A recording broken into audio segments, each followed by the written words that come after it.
Good morning, colleagues. Good to see you all here today. Thank you for everyone for using the chat so far. That must mean you are frequent attendees. So great to see colleagues that are returning back to our Masterclass series. And colleagues that are new, please do use the chat to say hello and introduce yourselves. It is 9:30 and I've got the pleasure of chairing the session this morning. So welcome everybody. I'm Gillian Bishop. I'm Chief Executive at Northwest Employers and great to be here with you today. Certainly for the topic, which I think is front and centre for everything that we're doing in the public sector at this moment in time. So our focus today on maximising the potential of our people. Just a few housekeeping rules before we start. You'll probably have seen them with that gentle music that we were listening to before we started. So if we can ask you please to keep your microphones off during the presentation. But we do want this to be an interactive session. So as I said before, please do use the chat, say hello, introduce yourselves, and let us have your thoughts, comments and views as we go through the session.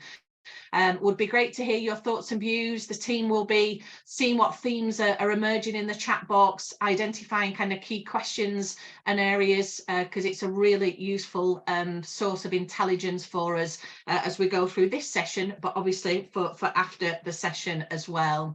Colleagues will know that we are recording the session this morning, as we always do, so that you can watch again, but also colleagues that are not able to join us live are able to have the benefit of our session today.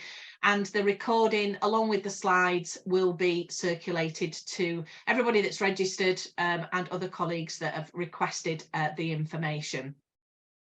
In terms of the collaborative, as you can see on the screen, we're really proud of the work that we do as a collaborative organisation. As I mentioned before, maybe a number of colleagues have been to our masterclasses before and seen the great work that we've been doing together. But if this is your first time, the collaborative masterclasses and wider work comes from the 5 organisations that you can see on the screen, working together, bringing together colleagues from across local government, from across social care and the NHS to really think about how we combine our intelligence, our unique specialisms, and how do we collaborate and work together to really build on that knowledge and expertise to bring innovation to our thinking and to help and us, our members and our organisations across.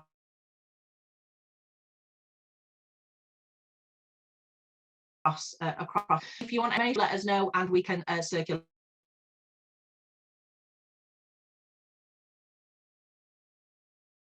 that agenda for you today. As I said before, in terms of the theme around the maximising the potential of our people. And I think, as I said before, in terms of today's climate, in terms of the sector that we're working in, with the constant change and evolution, and post the pandemic, in terms of the way that we're working now, in terms of our workforce expectations, in terms of our people and talent, it's so important that we recognise the challenges that we've got, and that's something that we'll be focusing on today. What are some of those challenges that we're facing across the public sector?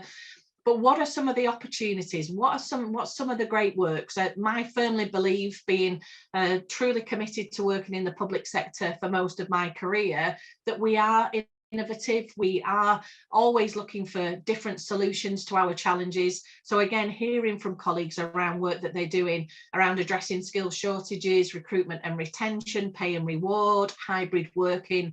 So a great opportunity for us today to hear about how we can explore those challenges and opportunities, what organisations in the Northwest are doing, and also some case studies from both Mike and Leanne around what is happening and what learning can we take and build on in our own organisations. So you can see the agenda for today, and it'd be great. In a little while, I'll be introducing Mike from the Walton Centre. There will be some interaction as well during Mike's presentation, so please do get ready for your Slido opportunity. So it'd be great to get your thoughts and views as well. So we will be asking for you for some of the challenges and opportunities that you're facing in terms of the external environment around workforce and your people strategy. So that's just a heads up that we will be asking you to participate as we move into Mike's conversation. Will be an opportunity for a Q&A at 11 o'clock. So again, we'll be looking at the chat box. Please do let us know if you've got kind of questions, and say there'll be key themes as well that we'll be gathering, but then we can invite colleagues in just by raising your hand, and we can invite you in to have a conversation with Mike and explore some of those concepts further. We'll then have Leanne Jones from Wigan Council joining us to share what Wigan have been doing around their innovation in workforce recruitment and retention. So a great balance from both Mike and Leanne. Again, an opportunity for a Q&A before we finish around 12, and we'd ask you as well, just before we go, to let us have your feedback with a quick evaluation, just so we can make sure that what we do, how we do it, and the focus that we give to these sessions is really meeting your needs. So that's the agenda for this morning. Really, really exciting to be here with you, as I say. So I think without further ado, I will move on to Mike and introduce Mike. It's great that Mike's been able to join us. As you can see there, he's Chief People Officer, HR Director at the Walton Centre. And the Walton Centre, again, Mike and I had a great opportunity to catch up back end of last week. What an amazing facility that Mike is part of. It's part of the NHS Foundation Trust Specialist Neuroscience Hospital, covering a patient footprint of 3.5 million, anchored in Liverpool, but with a significant geographical reach beyond that. Again, kind of Liverpool as well. We might not break out into song, but anybody who's going to Liverpool, we were saying how proud we are that we've actually got the event up north, and everything happening in Liverpool over the next couple of weeks with the Eurovision, which is fantastic. So Mike is anchored in Liverpool, but a wide portfolio including HR, ED&I, research, innovation, medical education, fundraising and digital. And I know Mike will say a little bit more about the Walton Centre at the beginning of his presentation. What is fantastic though as well is that the Walton Centre is the only NHS trust currently accredited with both Full Investors in People Award Gold and the IIP Health and Wellbeing Award in Gold. So again, some real helpful knowledge and insight to share with us there, alongside the organisation being rated outstanding by the Care Quality Commission. Mike himself is currently leading a number of unique and innovative approaches to organisational development that are really kind of centrally based on the engagement of staff and the wider community. So again, I think there'll be a really nice link between Mike's contribution and the work that Wigan's been doing. Obviously, colleagues will know around the Wigan deal and the work that they've been doing around community engagement and the next phase. So really great connection in terms of the two contributions this morning. Mike is also a long-standing judge on the largest employee and customer engagement awards in Europe. So watch this space. You never know when Mike may be around the corner if you're bidding for any of those awards.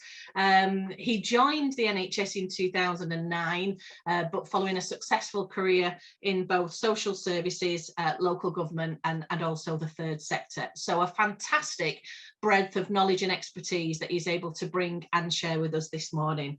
So thank you again, Mike, for being with us. And at this point, I will hand over to you. Okay, thank you, Gillian. I barely recognised the person you were describing, but Okay, well, so let me just say, so I'll just set this morning up in terms of what I was hoping to cover with you. But I think something about, I'm going to try and make it as interactive as possible. There's going to be a Slido in a few minutes, but also I think questions at the end. But by all means, if there's something that you really feel you need to engage with, then just, you know, if you raise your hand or pop a question in, I'll try and address it, because the whole environment that we're currently working in is characterized by its complexity. You know, given the changes that are going on at system level, economically, we're still figuring out Brexit, all those other things. We've got an election next year. You know, if you're not confused, you're absolutely not well informed. So it's kind of a really good time to be looking at this, as indeed it creates a sense of insecurity with our workforce across UK PLC, but particularly in parts of the public sector. So just before I tell you a little bit about me and the Walton Centre, just say, so what I'm going to try and do today is look at the plots, what's going on in the environment, what are the kind of like fundamentals that you need to put in place to engage with people in order to get the most out of them. What are some examples of good practice or essential practice that often we seem to ignore, and particularly the connections where we deal with ED&I over here and engagement over here and bullying somewhere else. They all do generally tend to be able to be handled together, and then look at a little bit around the future as well. Okay, so right, here we go. So I'll start with me. So I can't really add much more to the instruction from Gillian, just other to say than that what it's meant is if you move across sectors, I've found that I've had some amazing opportunities. For those of you with a finance background, in 2009, I was at Canary Wharf with a chap called Steve Whittick from CPID, doing some work around values and behaviours and ethics after the financial collapse. I've managed to do some stuff on innovation at New Scotland Yard with Cressida Dick, which was very interesting as well. And there's all sorts of strange opportunities that come if you just kind of like really focus on engagement, because nobody's really cracked it and everybody's learning all the time, which is principally why I'm a judge on the, when they asked me to do it back in 2014 on the Engage Awards. I learn far more than I get from being a judge and giving them some time. Okay, so could you just go to the next slide, just tell you a little bit about Walton.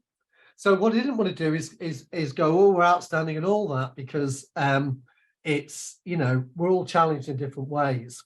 So what Walton do, it's a neuroscience centre, it's a brain hospital. So it essentially does spine, brain, rehab and pain.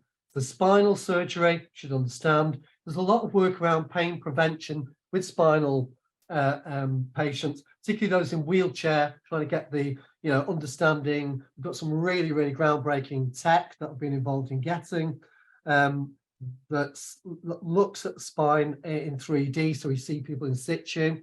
Brain, classic neurosurgery, brain surgery, but also all the neurological conditions.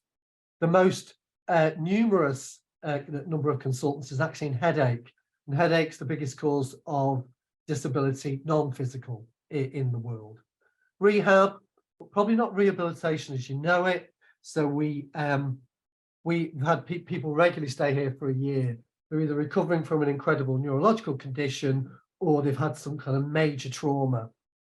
And in fact, we've got the TV cameras are back in. Channel 5 are coming in June to film 8 programs worth that start going out in September. And it's no coincidence that they're coming in the week of the TT races. So we cover North Wales, we cover the Isle of Man, and it can be quite unpleasant. You get a lot of people coming through. I think I'd also say it'd be unfair if I didn't mention that Liverpool's obviously got a gang problem, and we will have many patients, not many, but a notable number that come through that. And in fact, we've actually had a patient 2 years ago who was shot 6 times in the head and lived. So we live in a world where where stuff's moved on. So although it's small, but 1,500 staff, footprint 3.5 million. It is quite a challenging environment. Pain, which is probably the most interesting of all, really. So it's a specialist trust centre of excellence for a reason. And pain, often the opening consultation takes around 45 minutes to an hour, because you're trying to understand people's life. You know, they can be in pain. Some of it's psychosomatic, some of it's caused by some kind of condition, but often most people are somewhere in between. It's a combination of both. And certainly we tend to get people after they become to the point where they're often addicted to opioids and things like that, and we're working to get them into a pain management program. So it's a really, really interesting place to work. Best place I've ever worked. I really enjoy working here. We're right next door to Aintree Hospital, if you know that. So the helipad, if it's neck and spine, they come over the bridge to us. Otherwise, they go into North. The last thing I'd sort of say is just something about workforce, which I think is really relevant, which is that the workforce. So although 80% of our patients are outside Liverpool, 80% of our workforce is within the Liverpool City region. And what I'd say is, for those of you who understand the indices of deprivation, 40% of our workforce come from the 3 areas with the highest indices of deprivation. So, so things like the cost of living crisis, which I'll talk about a little bit, have really exercised what we do. Just before we go into the first kind of engagement bit with you, I should say that one of my regional roles is I'm the management side lead in the Northwest for staff side engagement. And obviously it's been quite an interesting and tough time. We can talk about how we got to where we are, but clearly up until the strike, maybe a major cause of the strike has been the cost of living crisis. And then clearly one of the things is about responding to that as an employer and what can you do. And the very first thing we did was in the Northwest was get in the Joseph Browntree Foundation, get them to talk about the studies they've done in social care and health, and give us what they deemed was best practice. So we started from a point of understanding these are some of the things that we really need to be doing before we got onto anything too fancy. Hopefully that makes sense and hasn't blown your mind too early. So that's my world. I absolutely love it. I get to do lots of other things with the private sector. And I am conscious that it's privileged, but you just got to keep working at these things. We have really bad days. Any organisation that's gold or outstanding also has areas that it isn't.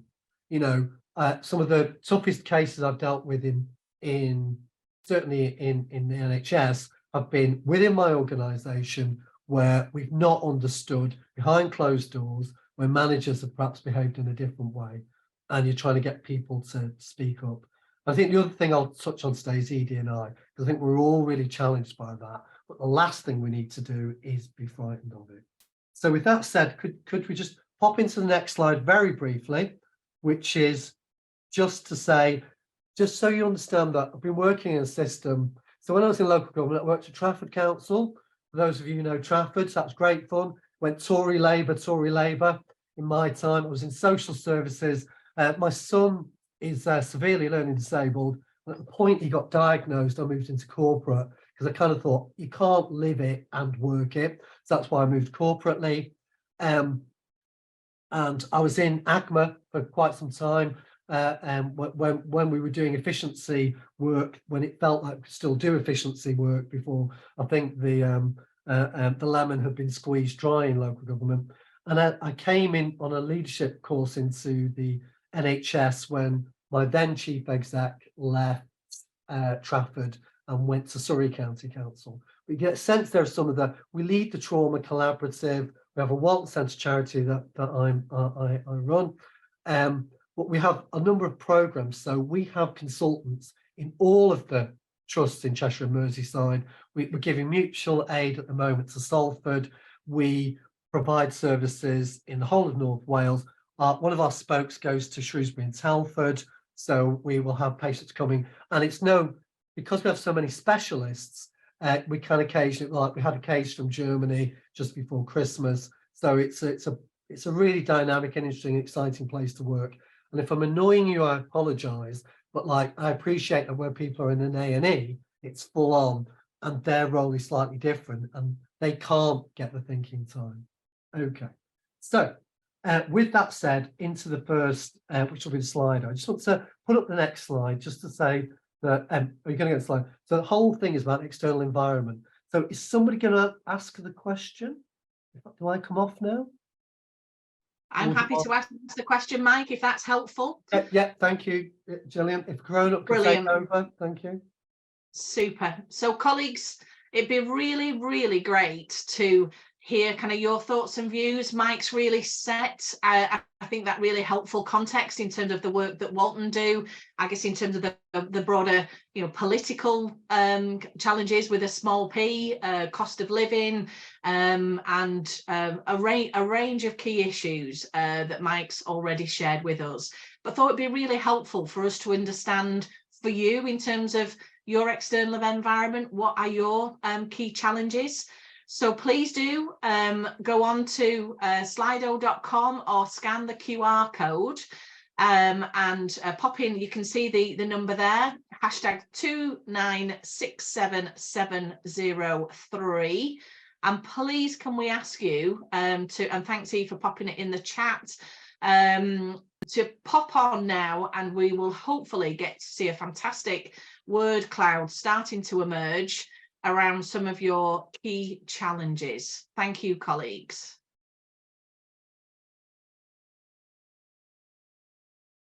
Terms and conditions of care workers, absolutely. External bodies are slow. Again, maybe whoever's put that external bodies slow, maybe you could just put a little bit more in the chat as to any kind of further detail on that. That would be really helpful. Absolutely. Retention, recruitment, yeah, retention, recruitment, absolutely. Lack of key skills, absolutely, yeah, thank you for that. Attracting talent, labour shortages, again, what key challenge for us in the public sector? Are we having to compete now with private kind of sector who paying conditions we know are sometimes more attractive than ours, and that's certainly what we're hearing with colleagues across local government. As we can see there, though, loud and clear, recruitment and retention, reliance on agency, absolutely. There's a cross piece of sector work, particularly around the social care system on reliance on agency. Productivity, that's a new one. Thank you, colleagues, for sharing.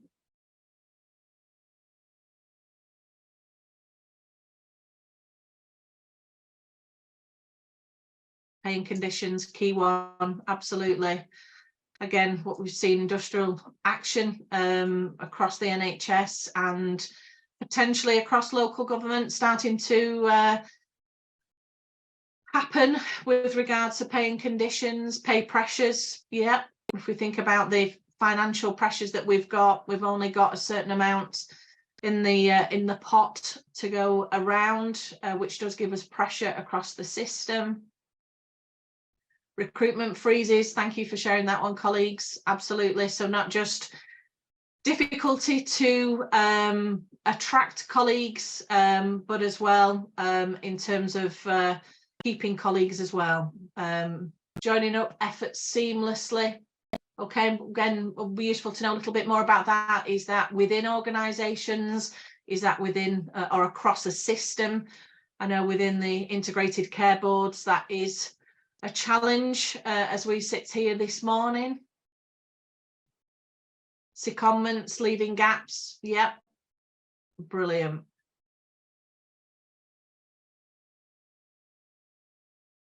A really rich picture, colleagues. Thank you so much for sharing. I can see we've still got a few more coming in, so I'll just let that go for another minute or so. Yeah, so financial challenges, pay pressures, you can see the interlinkages there. Fantastic.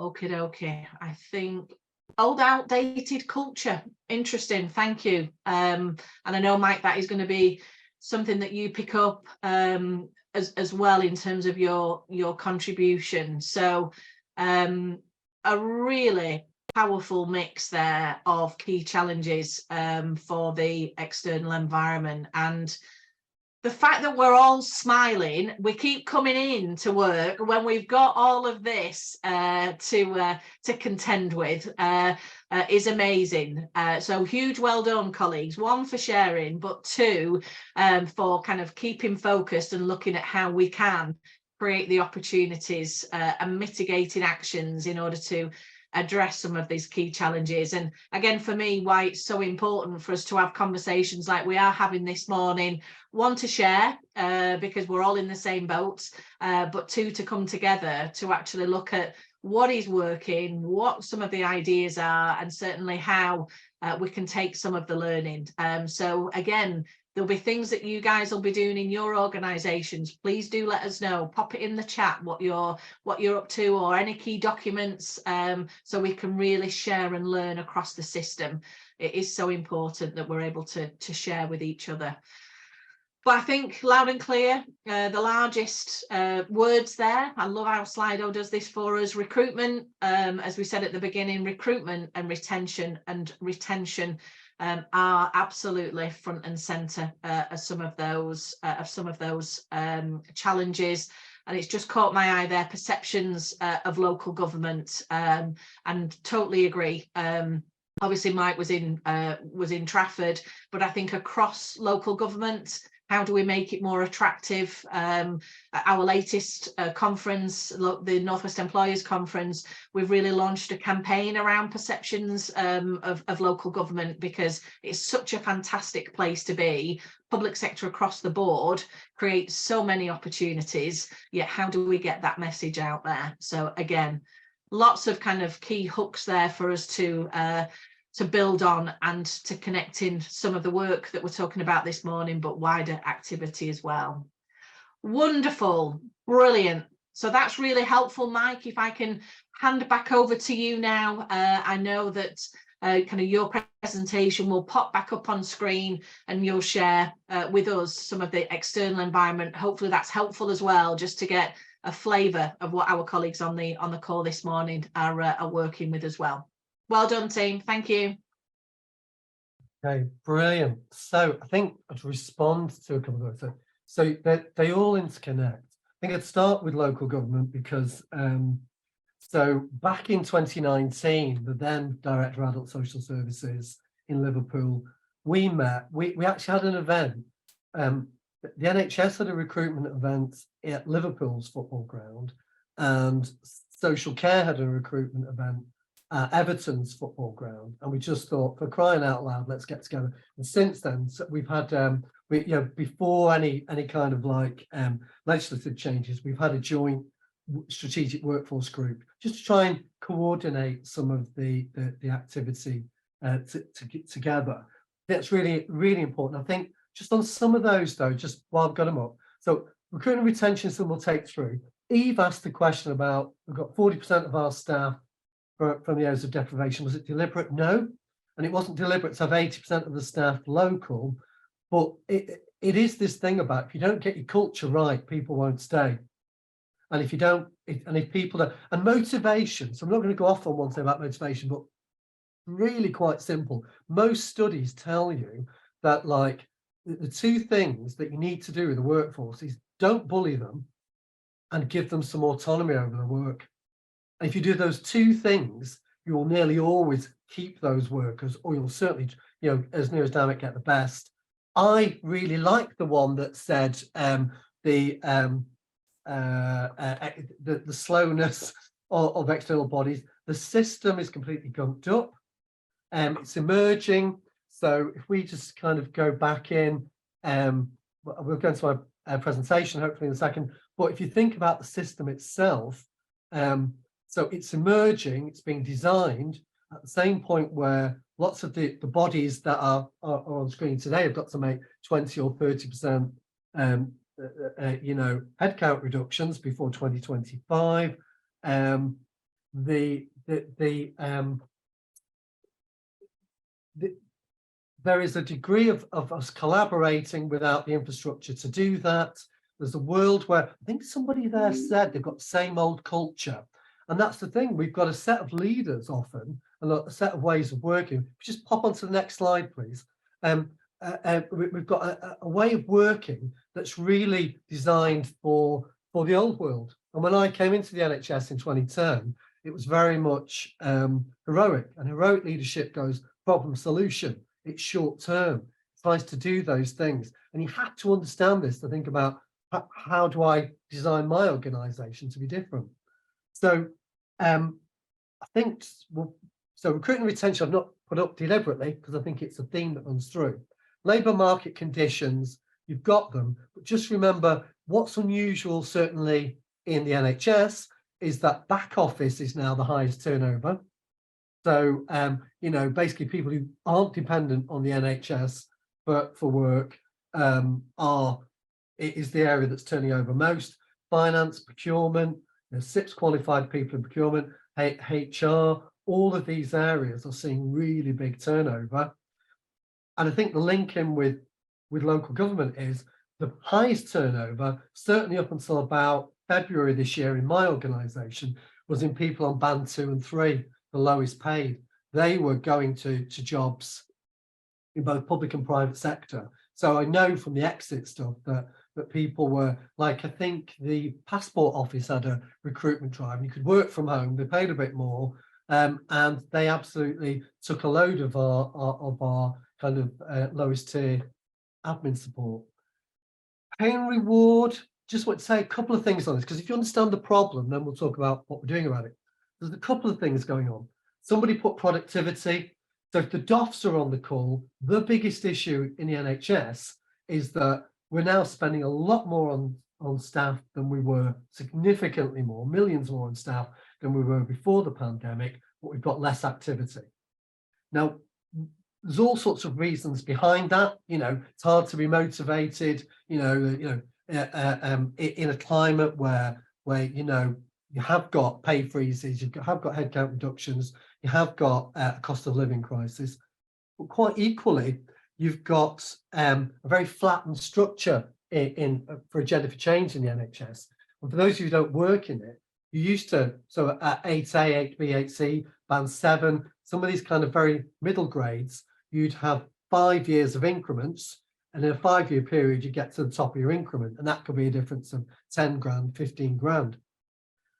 They stopped that in 2018, 2019. And what happens is you've got to be in your post for 5 years, and then you jump up by this enormous amount.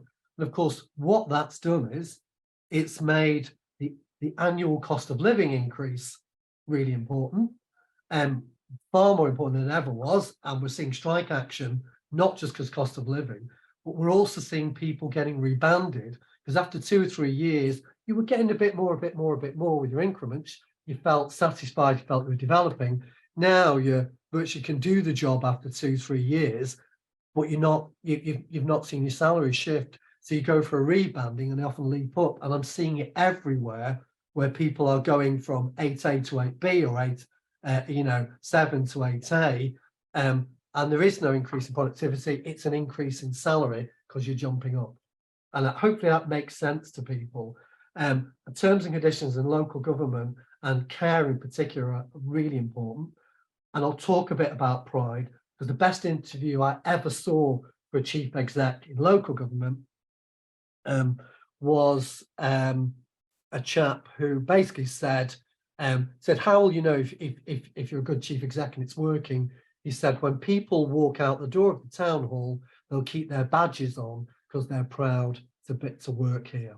And, you know, it's quite a simple answer, but it's a brilliant answer.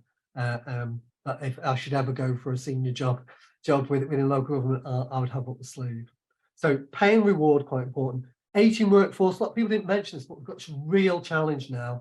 You know, the government changed their pension rules. What wasn't in my profile, my secret shame from my past, is that I was very briefly for a year a payroll manager. And I don't talk about that now. And then I went off and funny enough, my first job after that was working with gangs in Salford, chiefly because no one else applied for it. But you know, the ageing workforce, they've changed the rules so you can take the pension and come back and rejoin the pension, because there's a real challenge around the workforce pool, the numbers. And with my innovation hat on, we're doing a lot of work around AI. You'll hear all sorts of stuff about artificial intelligence, but consultants will just say to you, look, we've not got enough staff. We're going to have to do some of this filtering. So we're doing this work on a headache chatbot, which hopefully NHS app will pick up. That's the kind of deal, and we're dealing with the national team on it.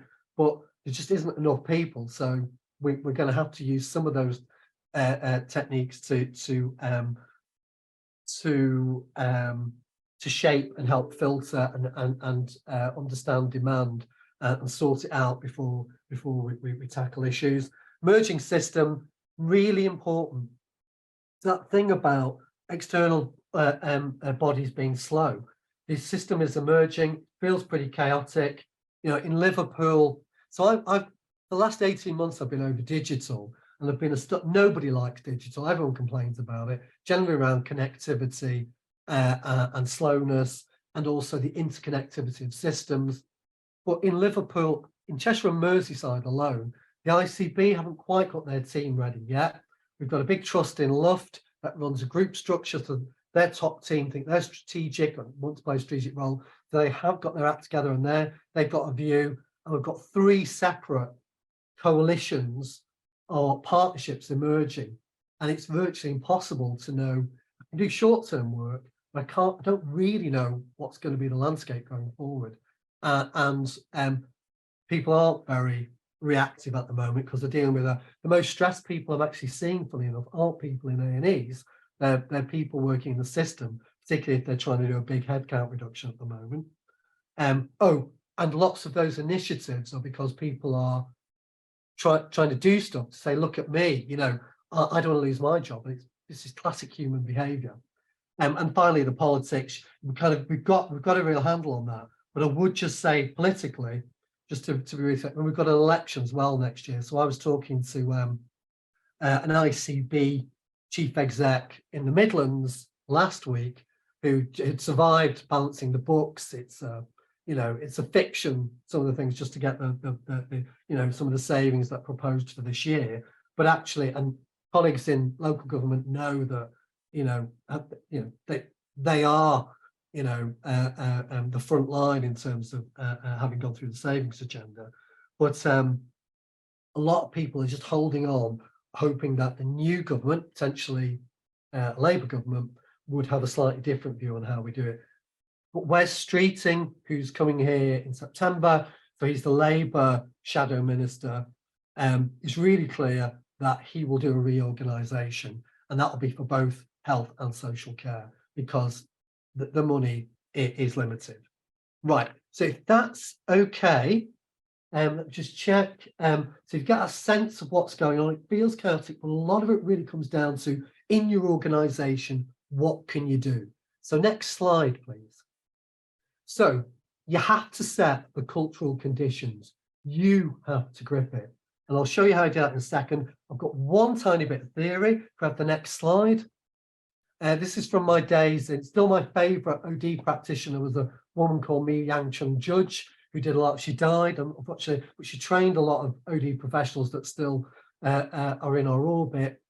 And the Burt-Litwin model makes the most sense to me, just strategically. And I won't go off on one, but if you look at the very top, it says external environment. We've just discussed it. You've got to be looking at that.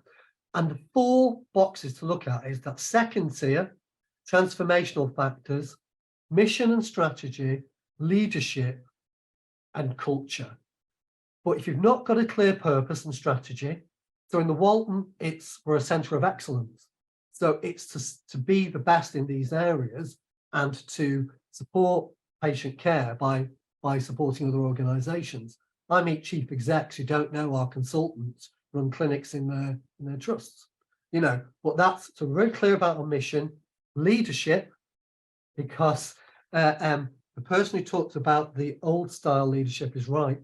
So when I came into the NHS, we had heroic, it's short term, it goes problem solution. This is all King's Fund research. It often sees talent as a threat. You know, that's a real problem. And if you look, the place you see it most is finance. I still struggle with it, having come from local government, where finance is a 1 year job if you're lucky. And in fact, in COVID, it was a 6-month thing. And you really can't do strategic changes and redesign services without having a 5-year view. And certainly, you know, it was possible, but certainly in AGMA and certainly to some degree in my local organisation, Trafford, we could almost go into a managed deficit and come out. We would transform services. My favourite being library services, where you just replaced a lot of people with scanners, but the community engagement was absolutely brilliant. And I learned a lot from that and about people want stuff from their community services. So if that really makes sense, you've got to be clear as an organisation what you're doing, what you're about. The leadership team have got to be engaged. You know, if you don't live it, you know, you may as well not bother. And then you get the organisational culture. The stuff below it comes out of it. The very bottom box is performance. And I often say, you know, performance is about individual behaviour. When it comes to productivity, it's vital. But Bert Lippmann always say that if you get those 3 boxes right, mission, you know, your leadership, your culture, that shapes whether people will perform, what their behaviour will be. Hopefully that makes sense. On to the next slide, please, because this is a little bit about how you do it. So you have to be clear that you're going to do it in the first place.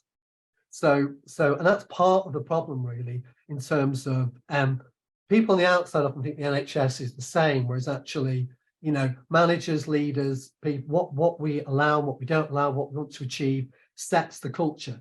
You have to signal your clear intent. We've been really clear. When I came here, I was really lucky. I've been on the board at Walton for 10 years. I was really lucky. They'd outsourced HR and payroll to Capita. Now, I know this isn't an interactive bit, but if I did say, name me the successful examples of outsourcing back office functions to Capita, they're quite few and far between. So I came in and one of the first things I did was come out of the Capita arrangement and start organising it ourselves. That's why we did Investors in People, not culturally to say, I'm great, give me a medal. It was for the organisation and to do industry standards. And the real goal is getting your action plan against the industry standard. The first one I did, just to be really clear, CQC's got nothing on it. 11 days of assessment was our first IIP assessment. So it has to be an organisational, you have to say what culture you want, and then you align stuff, and I'll come back to that. Because for me, the key thing I've gone all the way through is you cannot bully people directly or indirectly and expect them to be motivated and creative. You cannot get the best out of people if they feel they are being oppressed. And a lot of that is people are quite happy to be busy, but we've got to pull together as a team. A lot of that experience is from line managers and leaders. We're a great organisation, but often that doesn't mean that there aren't bits that are definitely not gold. You know, and then you have to get in and deal with it. And even it can take a long time to get rid of, say, a consultant who's causing problems. But so long as I'm working on it and people can see that we are, that restores your credibility. If you ignore it or aren't aware of it, people think you don't care. Aligning processes and functions is a really, sounds dull, but it's critical. If you're saying this place is about patient care, do your work, we'll support you, you know, we want you to be motivated and engaged and get the most out of you. You know, we'll talk about how you do that, but your processes aren't lined up. My favourite was travel. One of the first things I changed there was a travel policy because you had to do your claim within a month. So people were cancelling clinics to do their expenses claims. You know, remember we've got 3.5 million footprint, so people are going all over the place. You know, if you're flying to the Isle of Man, it's not cheap, is what I would say, to go and do a clinic. But the point was, no, put patients first, do that, and do your travel expense when you can. And even if it's 9 months, I'll approve it, so long as it's like bona fide. And little policies right up to big policies, everything's got to say the same. It's often say everything you do is about engagement. We'll come back to that.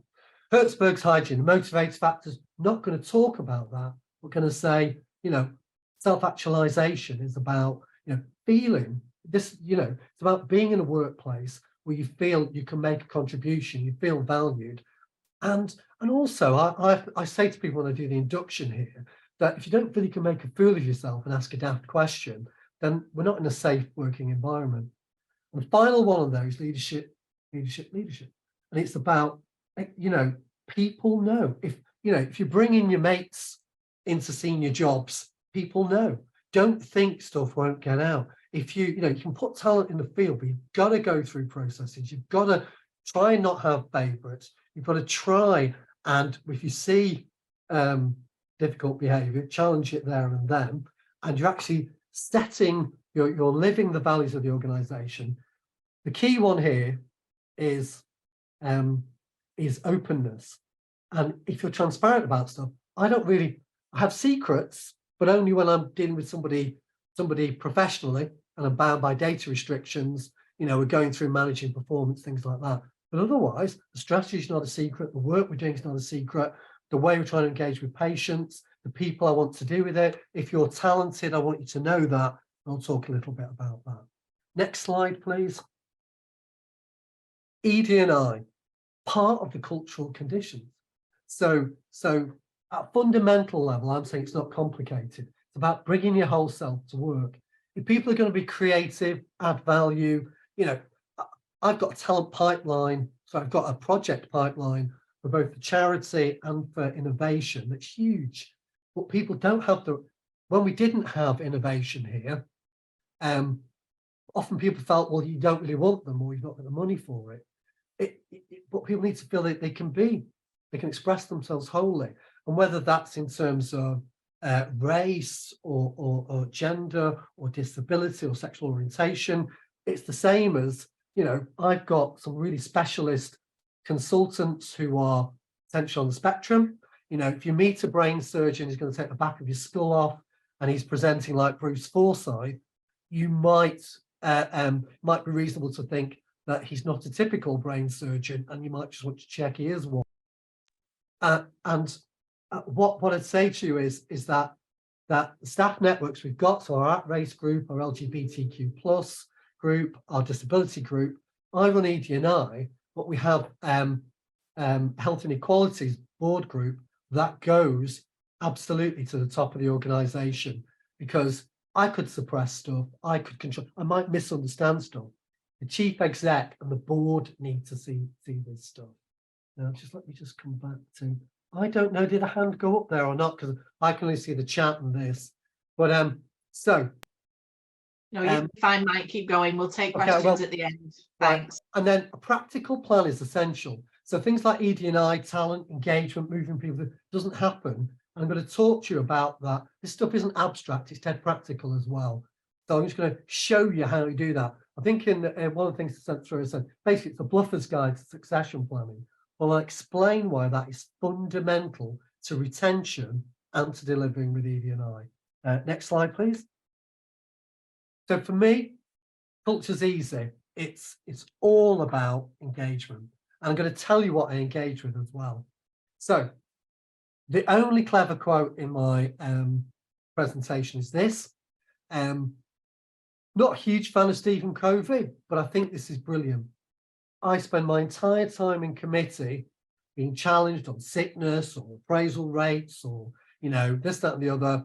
And I am already in my mind getting the response ready. If you're going to engage, you really need to try and just do the engagement process, pull it together, and then have a think about what it really means and what further engagement you need to do. You know, and this kind of, you said we did, you know, if people are just saying, you know, we want ham sandwiches in the canteen, fine. But actually where people are expressing really fundamental things about not feeling valued or feeling demotivated, you really need to understand what's causing that.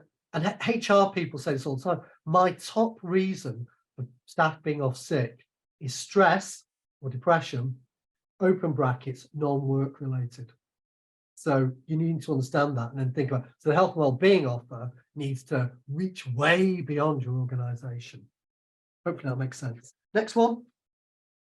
So perception is reality, the oldest thing. It's a truism. My favourite Henry Ford quote ever is, think about this one, whatever you think, you're probably right. And that's what happens, and you have groups that end up thinking this way. Everything you do is internal engagement, policy, a reaction. You know, I know when I go in the canteen and I'm having a joke and laugh with people, it's engagement.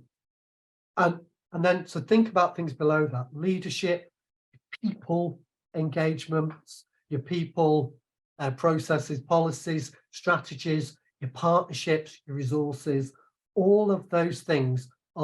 So in the European Foundation of Quality Management, those are all the enablers, aren't they, that create people results.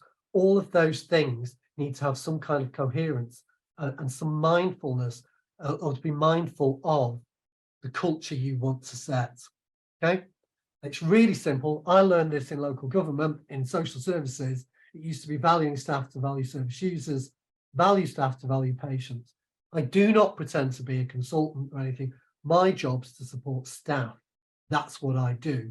Their job is to have the time, the resource, the motivation, and the energy to help patients.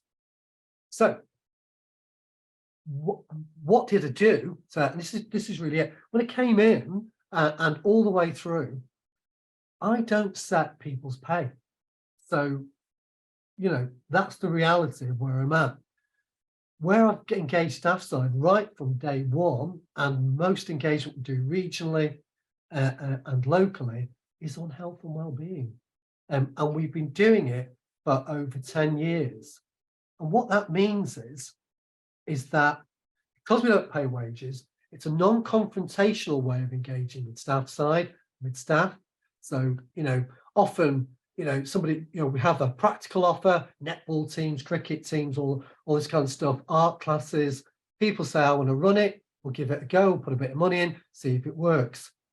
Probably easier for me because I've got a charity that can use to seed fund some of this stuff. But you know, so those connections really matter. But so we have a very practical offer.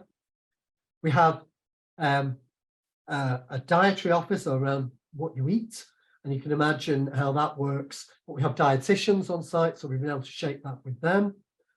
We have a mental health offer, which I know a lot of people do, but we had all this long before COVID. My favourite being in 2018, we ran a special one for men. It was around with the Comedy Store in Liverpool, where they had to get up and do a turn, which was great.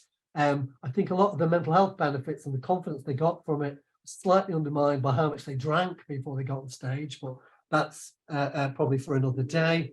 And then, I should kind of go through all those things. The biggest one that's been going probably since around 2018, 19, has been a financial offer, which is really comprehensive here. I cannot tell you how many people, this includes very wealthy people who are a lot more than me, who I've helped consolidate loans into, 1-2% interest rates in order that they can live their lives. And now we do that with a partner, but somebody who's paid a lot of money can go down a legal route that costs them 70,000 and they're in debt very quickly. Or indeed people can think they're wealthy and live way beyond their means.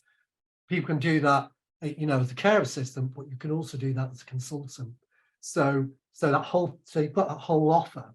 Now, this is the point. Next slide, please. Is that I report on it.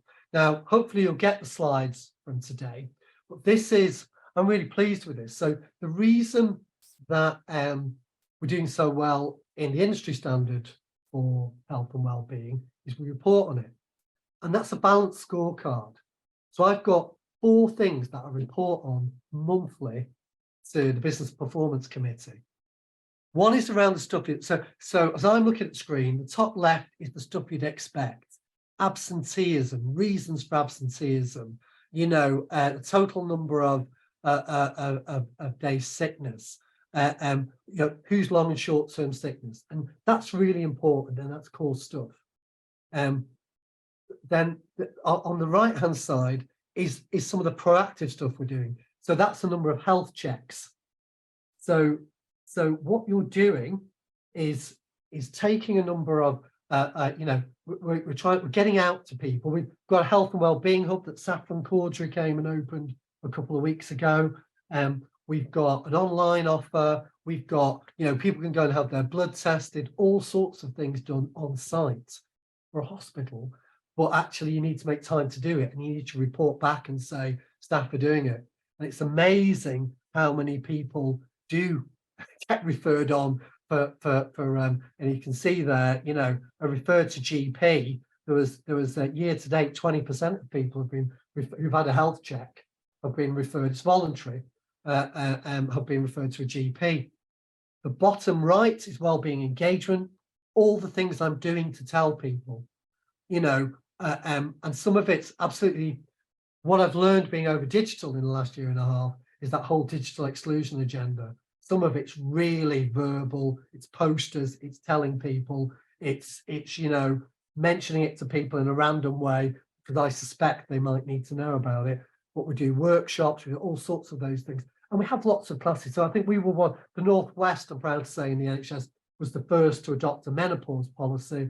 But you can run, probably our most popular health and wellbeing workshop is around particularly women who are perimenopausal, who are just kind of like figuring out what is happening to me.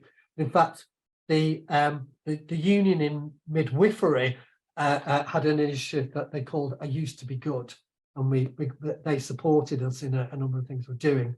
And then finally, in the bottom right is the leading indicators. For those of you in the NHS, a thing called the Pulse survey that was introduced nationally, it's pretty good. It really is pretty good. And that's a leading indicator. That's saying, how are you feeling? If you show me the next slide, please. What that is saying there is, so you can sort of see, in our last one, we had about 150 people do it.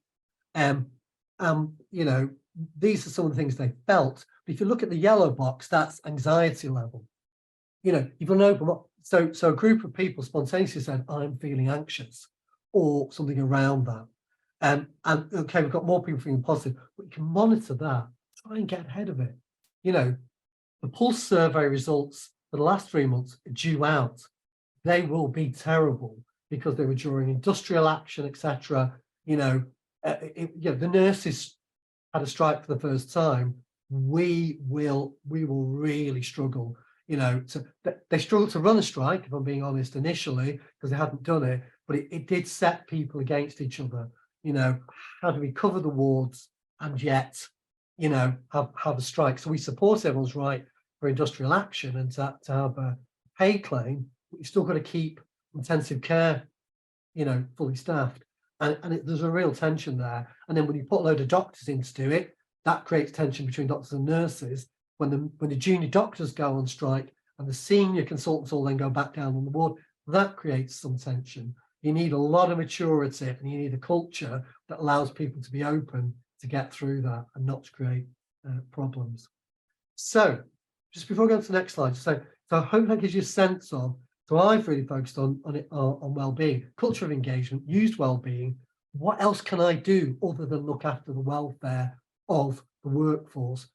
Get that sophisticated as possible, because we know what we're doing as an organisation. We're treating patients and it can be tough. And for those of you who don't know the Walton, when people have like brain infections or some of these conditions, they can be violent.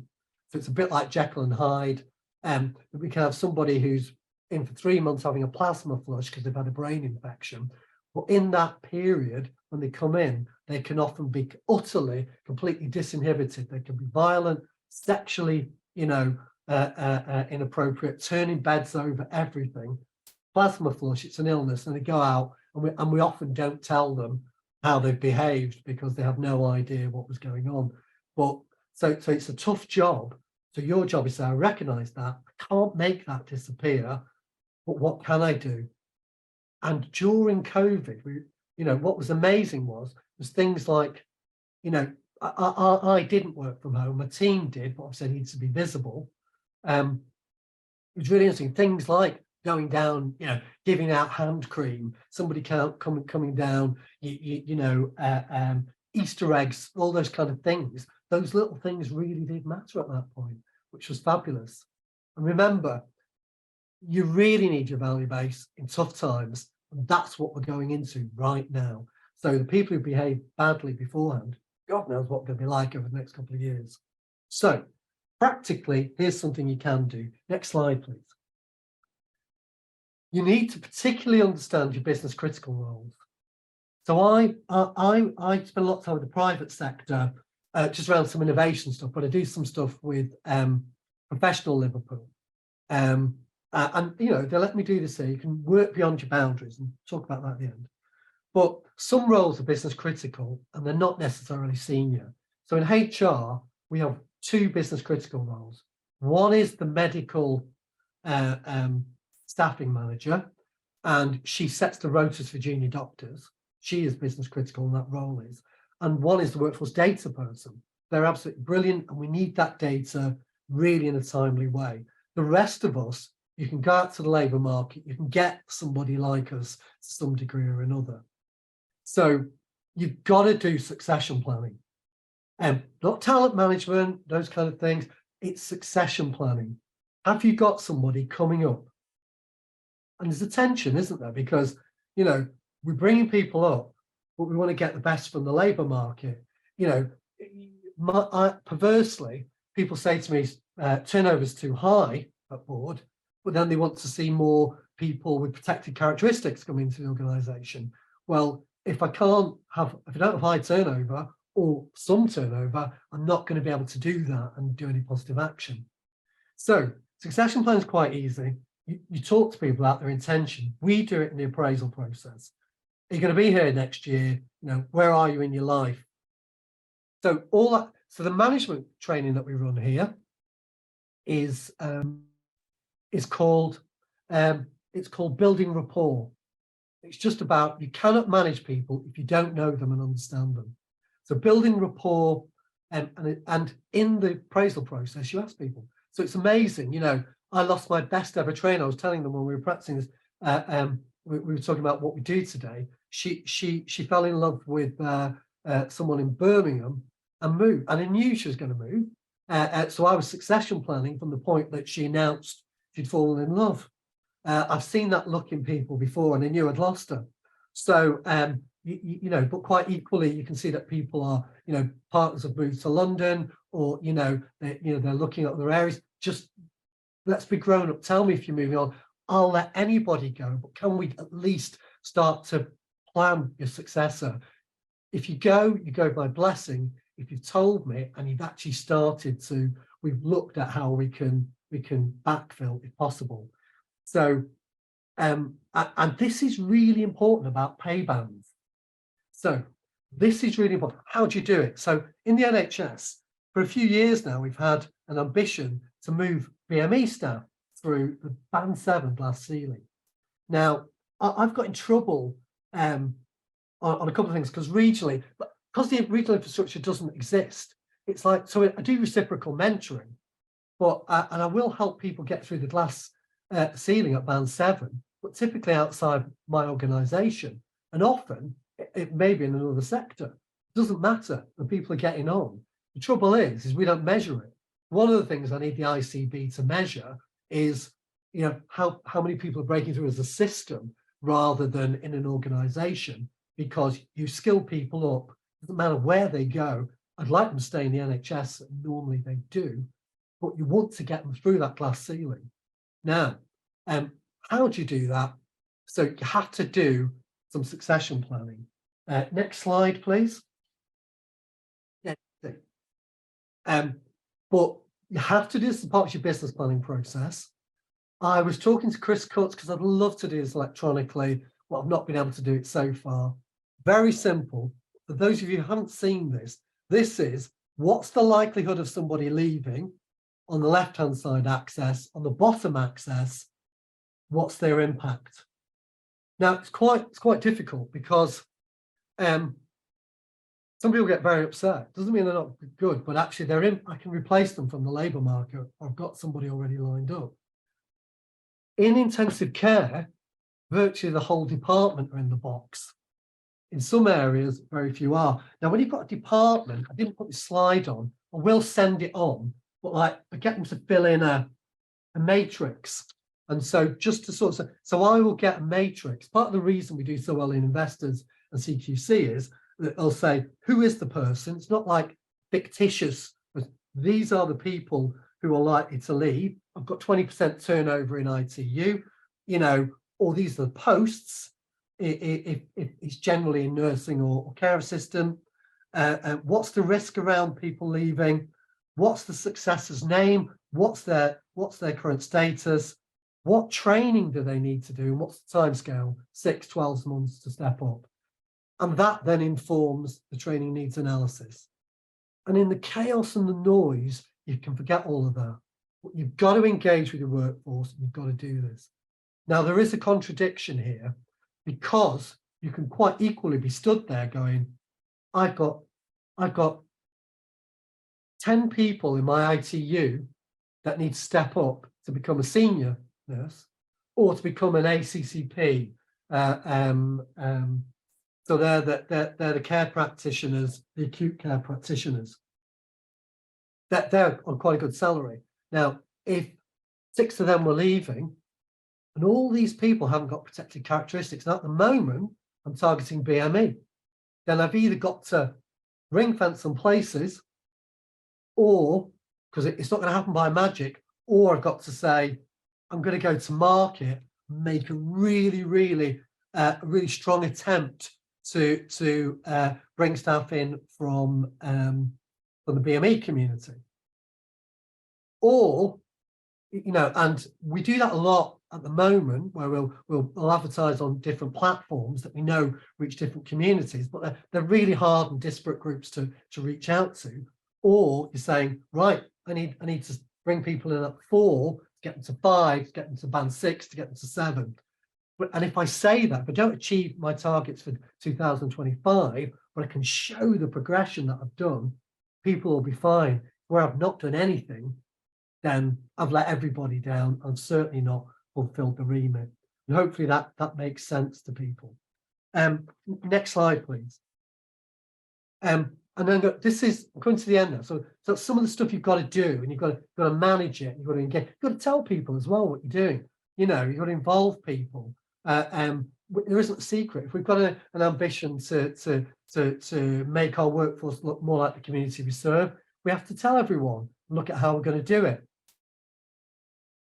Well, in the NHS, what fundamentally differentiates us is not salary, you know, and those things. It's how much you're connected to the organisation. So what we're currently doing is, the great thing is that the Care Act is saying, right, the NHS, one of your biggest issues is your democratic deficit. You know, you're not accountable to your local population. You're not accountable to the people. You know, I'm conscious that, you know, in the when I worked in the council, I was going around to community groups. You know, we had a workforce committee where the public would come. They would swear at me and things. I was often quite surprised by that. But we had a real connection. Here, we often talk to ourselves. So one of the things we're focusing on is social value, what society. We're going for a social innovation at Walton. We won't be the first. I shared it with Saffron Caudry, who's Deputy CEO of the NHS providers a couple of weeks ago. We're going kind of public with it in September. I'll show what we're doing. Big footprint anchored in Liverpool. Okay, so we've got to engage with the people in Liverpool. I don't really trust the leaders of all the trusts and the ICB and everything to get it right when they go to the priorities, or when they ask the community for priorities and set the priorities for what are we going to achieve in our system. And there's a thing called UK Citizens, where people self-organise and they have groups. And in Manchester, the NHS weren't involved. the local government, they tend not to want to be involved, believe it or not. But you had housing associations and a range of organisations, religious groups, third sector organisations, and they had a huge rally, and they said, pick your top 3 priorities. They all converged on one a few years ago, and that was homelessness. So when Andy Burnham came into power, he responded to that by giving 10% of his salary to homelessness and launched his big zero tolerance of homelessness campaign.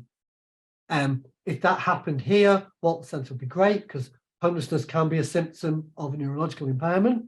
We get that. If it's food poverty, then great. Again, we can get involved. There's all sorts of, there'll be people with neurological conditions involved in that. Certainly loads of people with things like really bad back pain who've fallen out of work and can't get back on the labour market because they're managing pain, you know, whatever it is. And I'll talk to you when our first pre-founding assembly, what people raised as the big issue did surprise me. So it's a social innovation. And what we've gone for, we're now part of Liverpool Citizens, which is just being established. So can we just set that up? Next slide, please. So Alliance, it's cross-sector, looking to change the community. It's a registered charity, it's non-partisan, and I was looking at this only because I'm over-researching the trust. I was spending some time with the university, and they'd come across it because they're obsessed with data on the population. So Liverpool, by many measures, has got worse population health in England and is second in Britain only to Glasgow.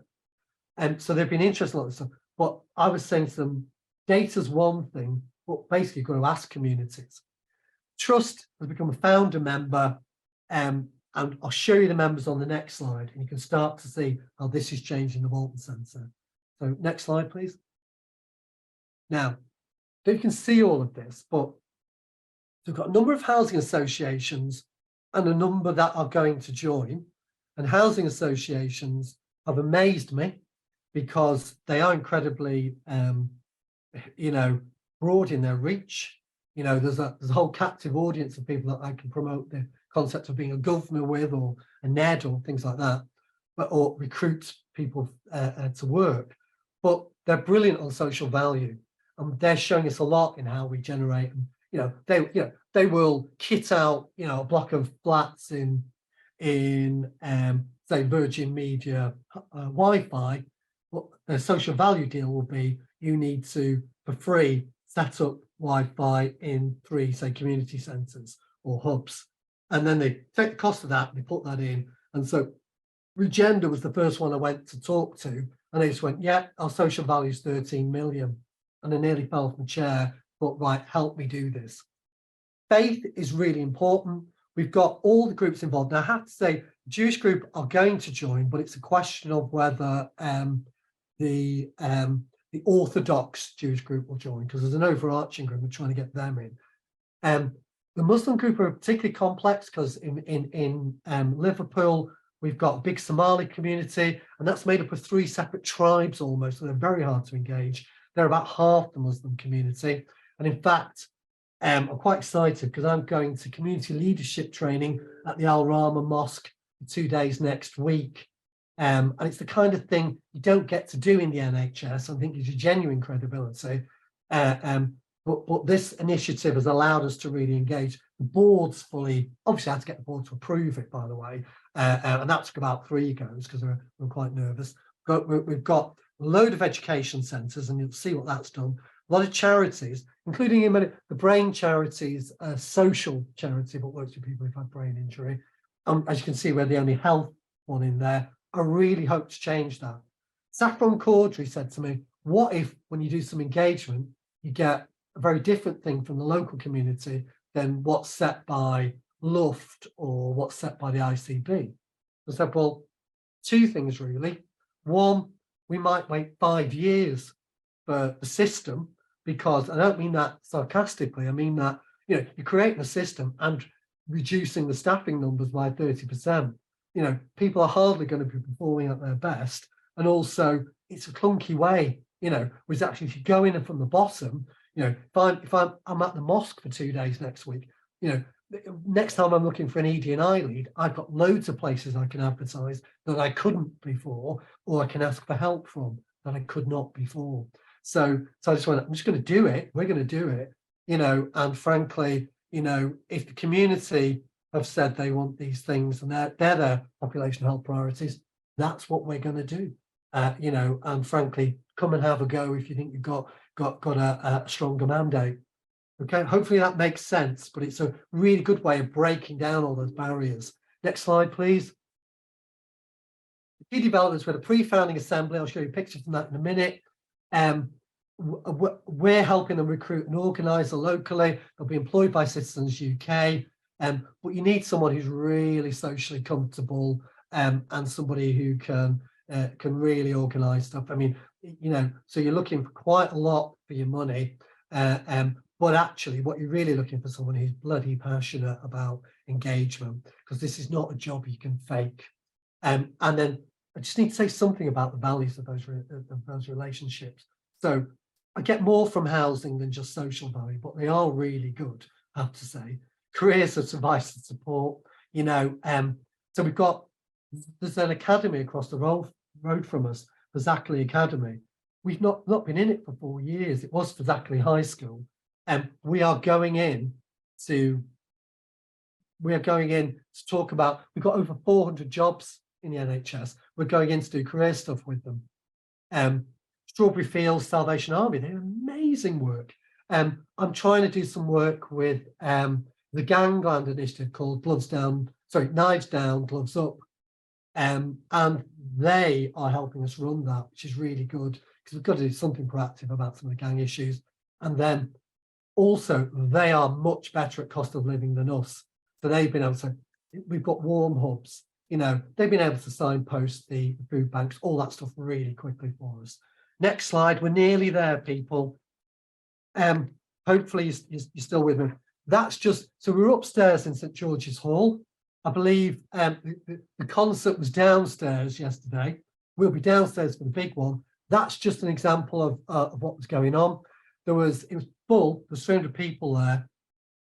What I would say, just why I've showed you that, is a lot of school children, and absolutely their top priority was knife crime. That's what their top priority was. And of course, there was somebody killed in I can't remember which school it was, I do apologise, but you know, stabbed to death, not last Christmas, the Christmas before, I think she was like 14, but it was all over the news. You know, knife crime is a real inhibitor to people being themselves and getting a good education and having a youth, you know, and it was really interesting. You listen to people, well, they'll tell you what they see as their real needs. And the guy in black and white is actually our chair. Now, he's only been with us for a year. He's called Max Steinberg. So Max worked in Liverpool. He's very political. We've never had a political chair before. He helped me get this through board because they were very nervous. Max worked when Heseltine, Michael Heseltine was the Minister for Liverpool, he was the wind beneath his wings. In fact, he went to Heseltine's 90th birthday party earlier this year. He also got me in the Heseltine lecture, which was great. But he was the chair of Echo Arena. He gave that up to be our chair.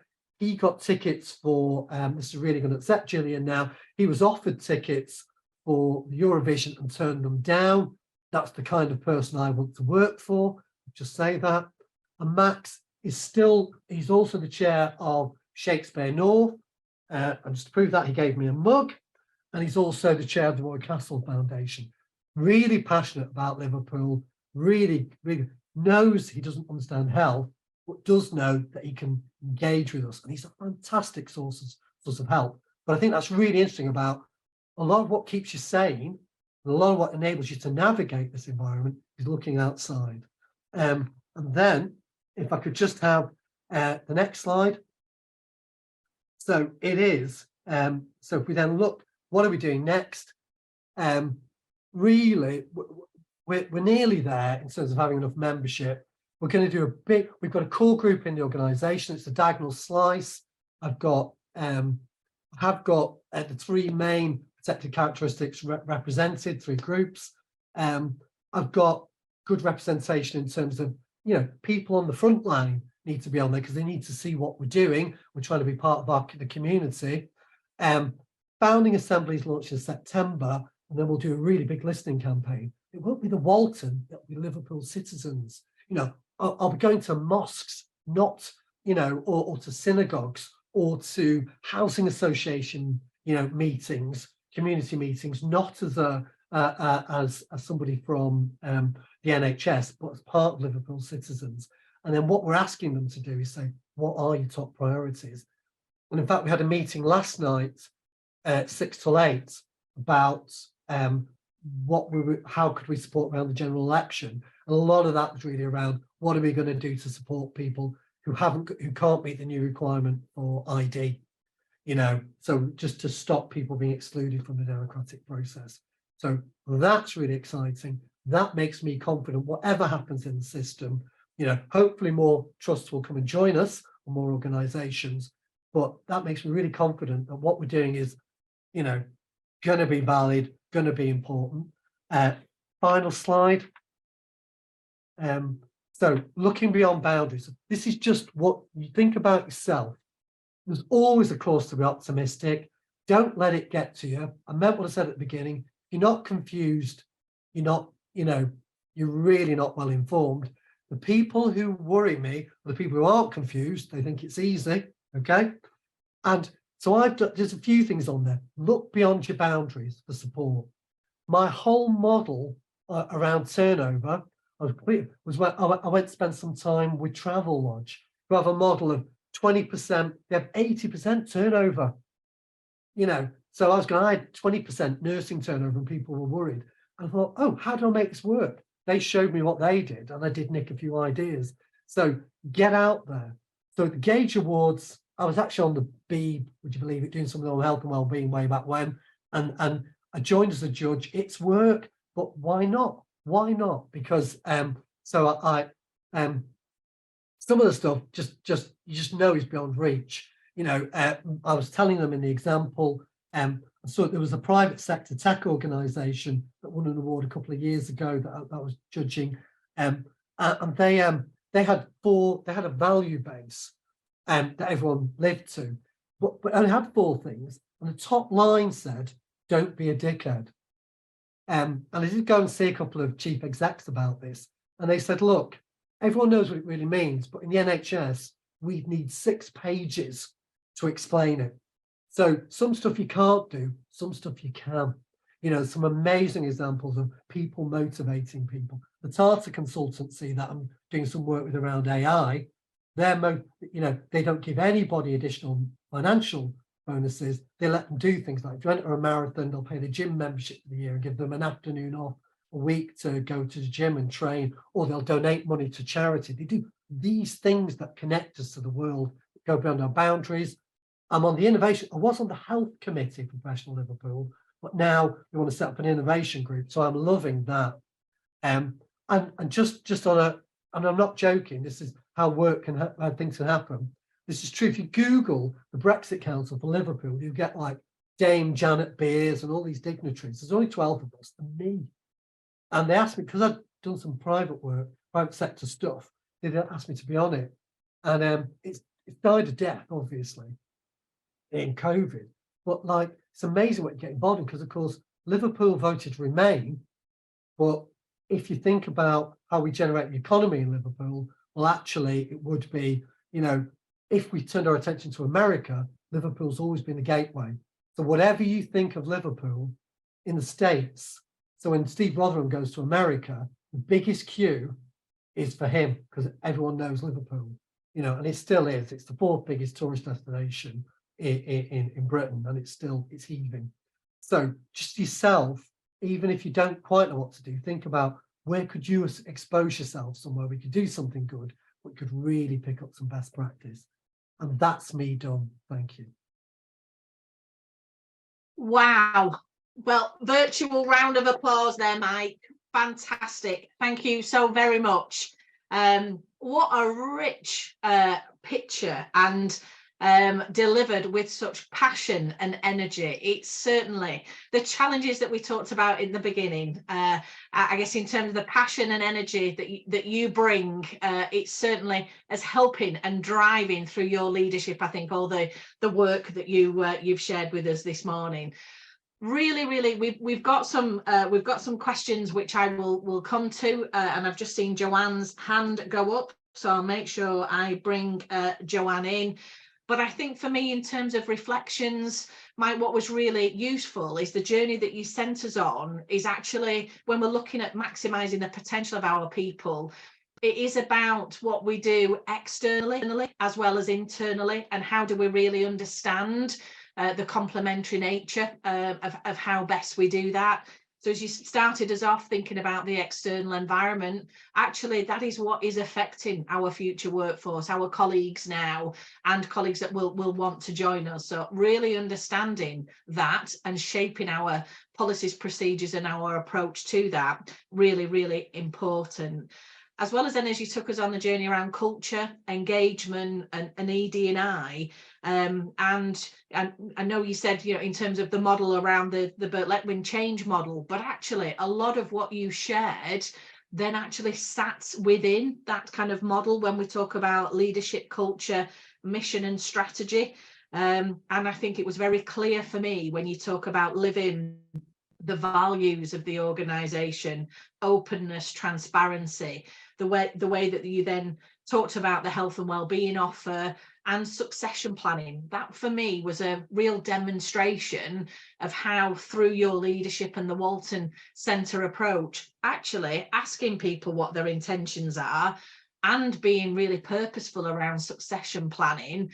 Again, it could seem quite risky, but what a brave move, and actually common sense, but live through the values of openness and transparency and support. So again, I think that authenticity of what you've shared with us is really important. And then, as you say, actually, in terms of the connectivity with the community, so all the intentions and the work that you're doing around the Liverpool citizens, social innovation, community-led, again links back to the approach that you started off with around understanding your local environment, deprivation, opportunities, linking into kind of schools, thinking about kind of talent pathways going forward.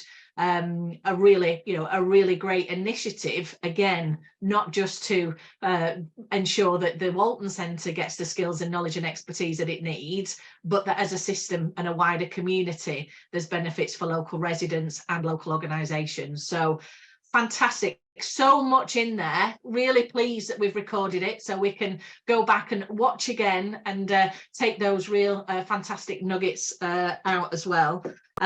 We have got some questions in the chat, Mike, which I've picked up, but again, I'll rely on other colleagues just to bring in as well. So we've got one from Dillis that was again really interested in the Liverpool model, with just a question around specifics around clinicians and how you attract and retain clinicians. You can probably see that in the chat about recognising that there are kind of broader services that the Walton Centre works with, and also what your current arrangements are working with local PCNs. So that was a key question. Similarly, one from I think it was from Sarah with regards to succession planning. Joanne, about succession planning linked to the risk matrix model and how that can assist with retention. And then from Sarah with regards to the model as well, about the work with the wider system and how that includes health providers. Just couldn't spot that as an option. So if you wouldn't mind, Mike, responding to those, and then I will actually bring Joanne in, because I think her hand is probably still up, but really positive feedback for you there as well, Mike, in the chat. I'll hand back to you. Thank you. So in reverse order then, so clinicians, it's interesting. So how do you attract them and how do you retain them? Generally, clinicians attract clinicians. That's what you do. You have to. So if you're looking at So if we're looking at bringing in a spinal surgeon or a neurologist who specialises in headache or dementia, the consultant body themselves know who these people are. So that's who that's who you work with to understand. But then how do you retain them? You have to understand what their motivation is. So I am over research here. So I know nothing about research per se, been over it for nearly 5 years.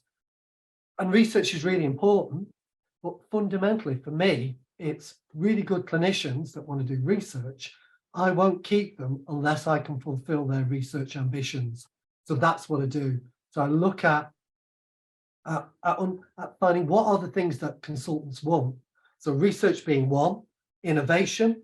Yeah, I've got 5 consultants involved in the AI headache chatbot. They are really excited about that. That's why they're staying. I'm not going to offer them more money. And then you start to say, well, that's retention as well, isn't it? All these things, these things connect. Some people want to get on in their career, and even some want to set up, they want to do private work. Well, I'll help them with that. I can direct them towards Spire or wherever. I'll do what it takes to keep them here. Some of them, just to say, so pathology, so when you're looking at slices of brain, 6 neuropathologists qualify a year.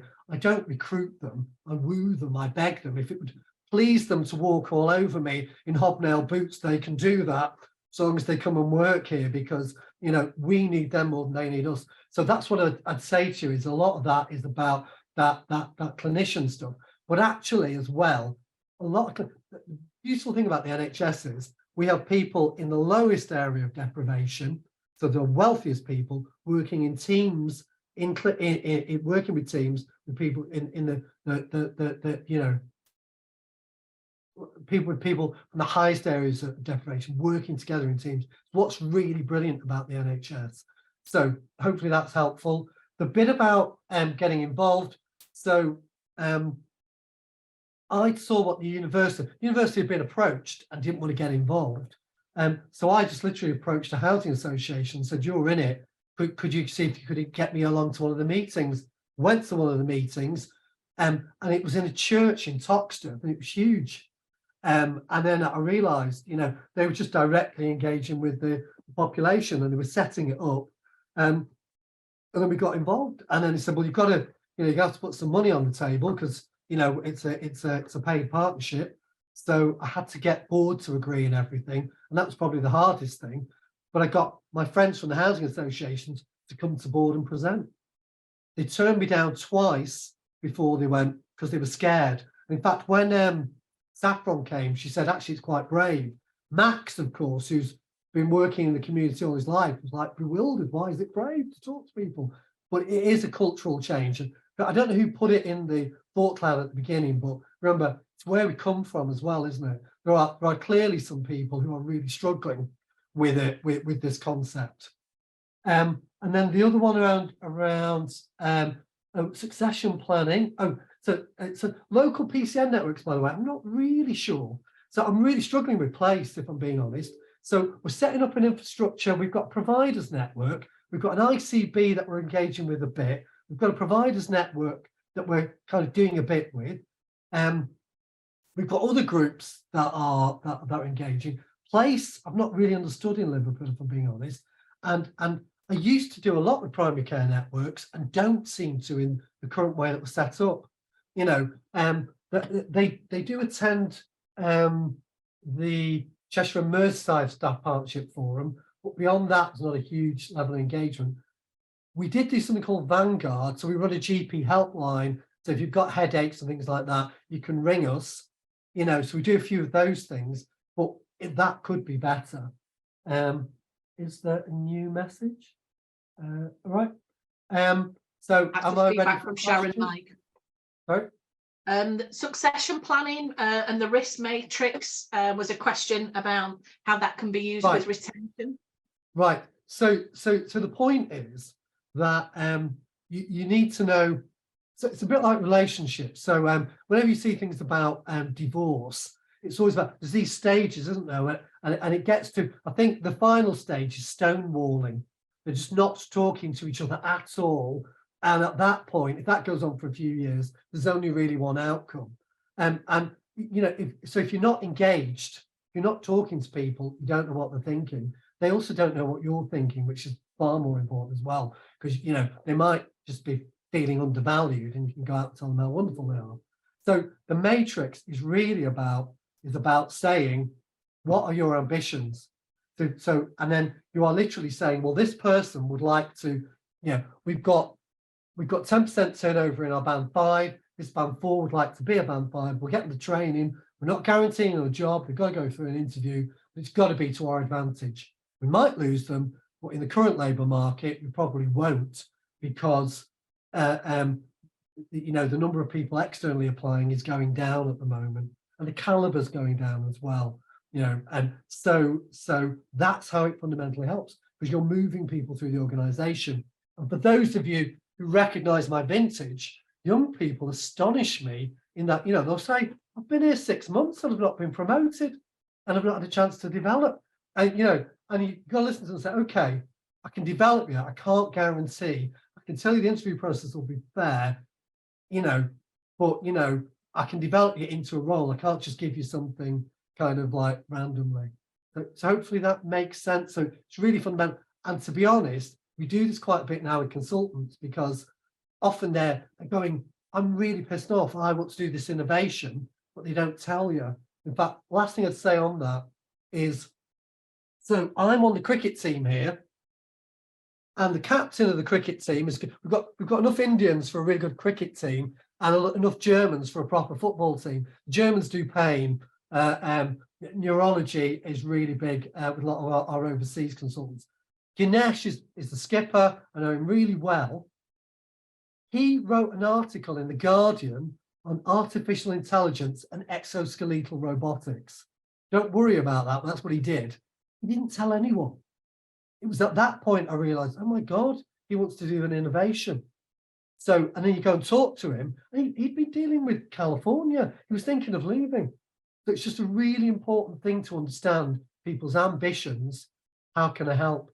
And even if you just heard their ambition and they know you can't help, but if the opportunity emerged, you'd consider it. That's often enough. Fantastic, Mike. Thank you. And how are you doing in the cricket team, by the way? You have to let us know before we finish this morning. I will bring Joanne in though, just while you think about kind of your results to date. And Joanne, can bring your question forward. Thank you. Yeah, I mean, I've got a mixture of questions, but I think sort of the pressing thing for me, Mike, I'm Jo. I work at the ICB at Lancashire and South Cumbria as an interim transformation. I'd be really keen on, because listening to the external factors, absolutely, all that feedback on that board was fundamental and extremely helpful. It helps put things into context. As an ICB, we of course did the NHS survey. It was conducted in August. With the 8 CCGs that are now part of the ICB, there's been significant change, structural change, etc. One of the key things that came back as part of our survey was people want a good understanding of an appraisal process, etc. And we're addressing that. We're absolutely addressing that, and that's something that we're going to be rolling out in the coming weeks. Now, as part of that, of course, we're looking at the developmental plan, and that's why I was really keen on looking at your succession planning and your skills matrix. And that goes back to external factors, i.e. recruitment, retention, etc., and the costs incurred in all of that in a challenging market, particularly in terms of pay, industrial action, etc. So, and you mentioned about Dinesh and how we did his article, etc. I'd just be, and maybe it's a conversation outside of this call, but just as an outline, I'd be really keen on hearing some of the levers that you use strategically, culturally, organisationally, that have embedded much more of a succession planning viewpoint. You did mention sort of investors and people, gold, etc. But in terms of capturing that data, that development sort of data, how did you go about doing that, and what impact has it had? There was a few things to that. So one would be everyone's struggling with appraisal. So I don't remember what's the name of the recent review into leadership. He was a military guy anyway. I went to see him present. Messenger. Sorry, Messenger. That's right. Yeah, Gordon Messenger. And so they recognised that the appraisal process has gone bonkers because during COVID they kept adding things in. Ours had got to 14 pages, so I had to, chopped it in half. It's still quite big, but it was taking too long because it is all appraisals have to be a conversation, and that's the bit really. And then you find out where people are at and how you can. Often what you're finding out is that people have got care commitments you didn't know about, and it explains why they're late for work, or there's things like that going on in their life. But often it's then that bit about ambition. The succession planning absolutely does shape the training needs analysis, because you're saying, who have we got who wants to pull through?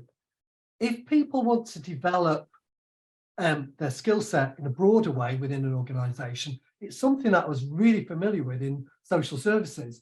So when I worked with social work teams, you'd have a team of social workers, so you'd have a team of adult social workers, but all of them would specialise in a different area. So some would specialise in autism, some would specialise in eating disorders, some would specialise in gender, some may even specialise in a particular religious group, and you'd share out. So there's always stuff to develop and grow on to make your performance and the organisation and the team stronger. So that's the kind of way we do it. I would say that even if you don't know what people's ambitions are, that is it. You just don't know. Often they've got stuff, And when we ran our first workshop on innovation with all the consultants, the first thing they basically said was they didn't bring anything forward because they didn't think there was any money and they didn't think we were interested.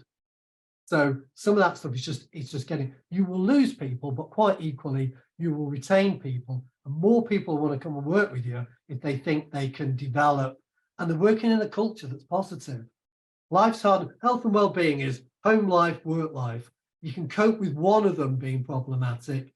Generally, the people I see carried out here on the stretcher are the people where they've got problems in both. Does that help? That's really helpful. I really like the idea of the sharing of information, i.e. you've got your skill set with a whole mixture, different people with a different skill set to bring, and actually how that can be shared, because ultimately that's about that will support people's own knowledge by actually the very nature of them training others. So I really like that sort of thought process. You're dead right. And if you don't do that, the other thing that happens is, so we give Gillian, she does a £7,000 coaching course. She goes on, a senior leadership thing. Suddenly you say, oh, we're favouring her, and we're sending Sharon and Leanne on nothing, or they go to some in-house course. It's also that bit, isn't it, that you want to share it out, and because if they've not got a plan, where are they going? What's going? And generally, either people want to develop, or they've got something going on in their life that they've not told you. And they don't need to tell you all the details. But, if you're going through a death or whatever, or you've got a child with difficulties, you need to know it. I can help you. Yeah, no, that's great. Thank you. Great question, Joanne. Thank you so much. And a fantastic response to that, Mike, as well as all of the other areas. Huge thank you to Mike for sharing his experience and knowledge with us this morning. Can I ask colleagues just to give him a virtual shower of virtual appreciation? Thank you so very much. And as we've said, we will share the slides and the recording so we can watch it back and make sure we've got all of those key nuggets to take away. Brilliant. Mike, you've been fantastic. Thank you so very much. Building on Mike's contribution now, it is my delight to introduce Leanne Jones, who is the OD Business Manager at Wigan Council. Huge welcome, Leanne. Thank you so much for joining us this morning. I know you are on the clock, so to speak. You are in demand, and we recognise that. But you're here this morning to share with us the work that you're doing around resourcing, employment pathways, staff and well-being. You have played, as I know, working closely with you guys, a key role working with partners to attract talent to Wigan through inclusive and varied opportunities, making Wigan Council and Wigan as a place an employer of choice. Leanne, thank you so much. I will hand over to you to take us through kind of your approach to innovation in the workforce. Thank you so much. Hi, am I here? You are here. Yep, absolutely, loud and clear. I got disconnected from the meeting for some reason, so I've just rejoined quickly. Thank goodness for that. Hopefully it doesn't do that. I don't know why that happened. Well, shout if you need us, Leanne, but over to you. Thank you. But it's over to me. Brilliant. Thank you for having me. Yeah, so I was invited along today. I'm covering for Lisa Selby. Unfortunately, she's not in work today, but I've been heavily involved in all of the work. So and give you a really good overview of the approach we've been taking at Wigan, really, regarding the challenges I think that everyone's experiencing regarding recruiting into social care. But I'm also going to touch on the wider approach we're taking at Wigan as well. So I'll cover the approach, but I'll actually show some examples as well as how some of the approach is working in practice. So if we can move to the next slide, please. Before I begin this, I don't want you to think, oh, I'm sat here saying, oh, we're doing all these amazing things. I just really want to make it clear that this has been an approach we've been taking now for about 2.5 years. It hasn't happened overnight, and there's been a lot of thought put into it to get us to actually the good position that we're actually in at Wigan. So on the screen there, I think that just takes us back to, I want to say 2021 probably, when we was approached by the Children's Directorate with numerous problems recruiting to children's social work. But rather than focus on the time, actually, is this just around recruitment? I think we took an approach and more strategic and thought, well, actually, before we dive in, before we start rolling our sleeves up and thinking, well, how can we get you more social workers? We looked at the whole workforce and we actually implemented a strategy. And then this is how it evolved and put us in a good position. So we dedicated a small team at the time. There was 2 of us who went in there, OD specialists, to actually look at the whole picture. And I think my advice on this is that reflecting back, that played a key part in us getting to where we're at. Everyone's got busy day jobs, and if you're trying to do all the transformation on top of that, you're doing a bit here and a bit there. By having 2 people dedicated to just think, to connect with the service, to connect with stakeholders, because everyone needed to be on board with whatever changes we're putting in, I think is why we was as successful as we were.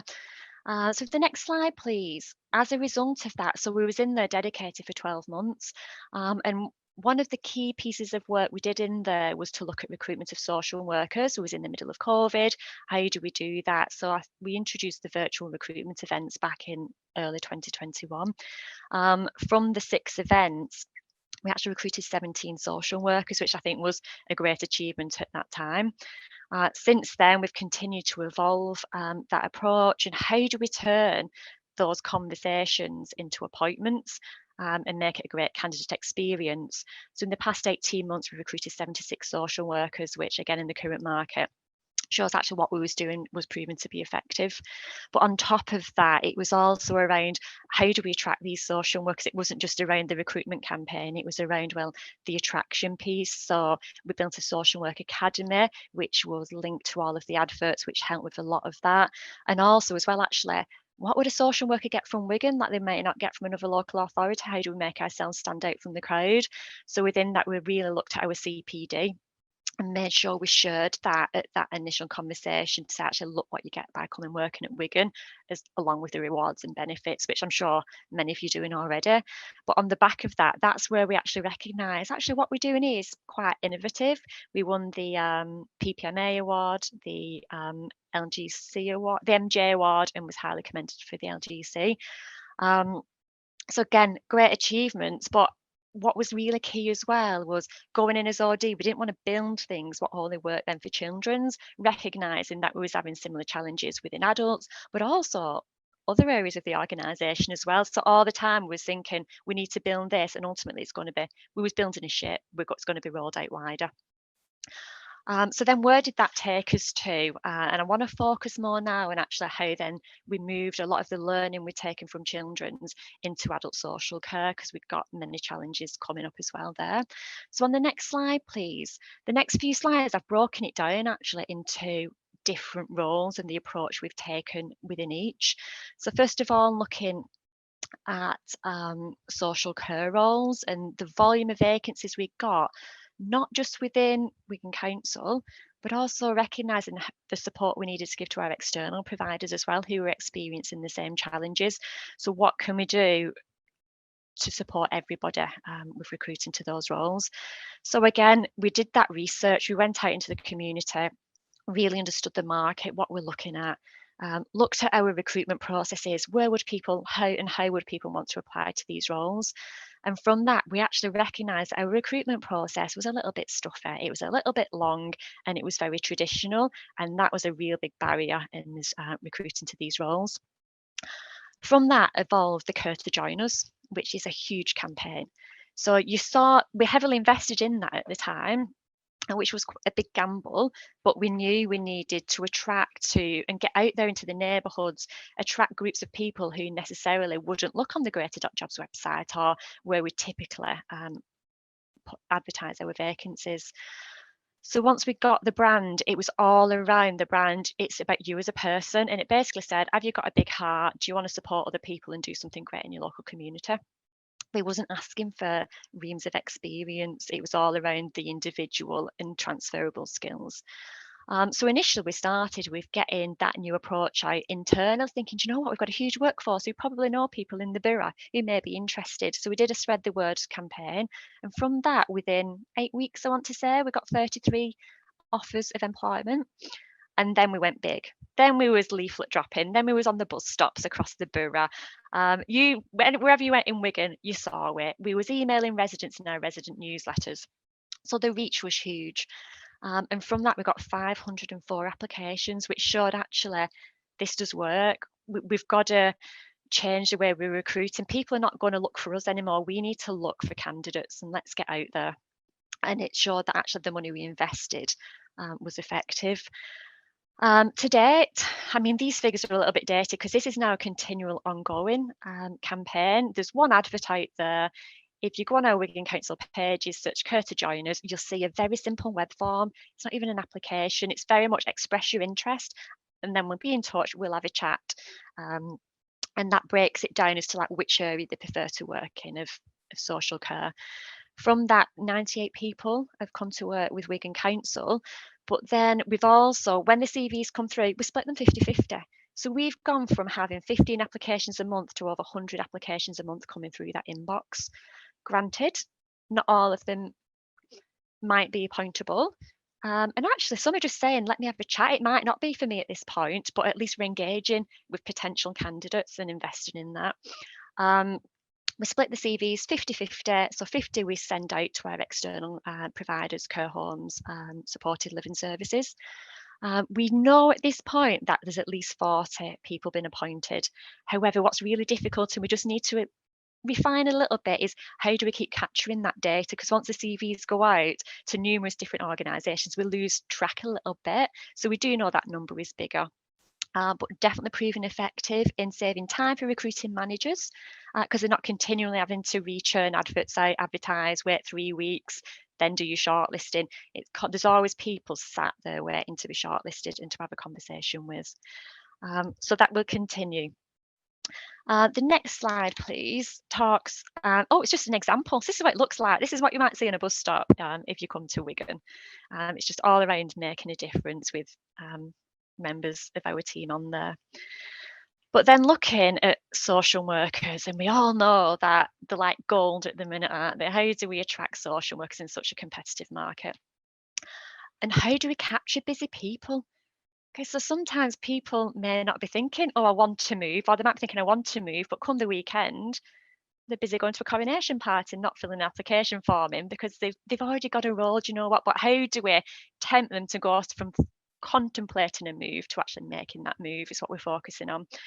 So again, we've thought, do you know what? Our recruitment processes need to fit candidates, not candidates fit into our processes anymore. And I think the key messages with taking this approach and it being effective is it doesn't happen overnight because of internal processes. So thinking about the Employment Service Centre and how recruitment then impacts on onboarding. It has been quite a challenge because it's not as seamless as one advert coming through and one person going through the other end. But we've stuck with that and we've got them on board with that.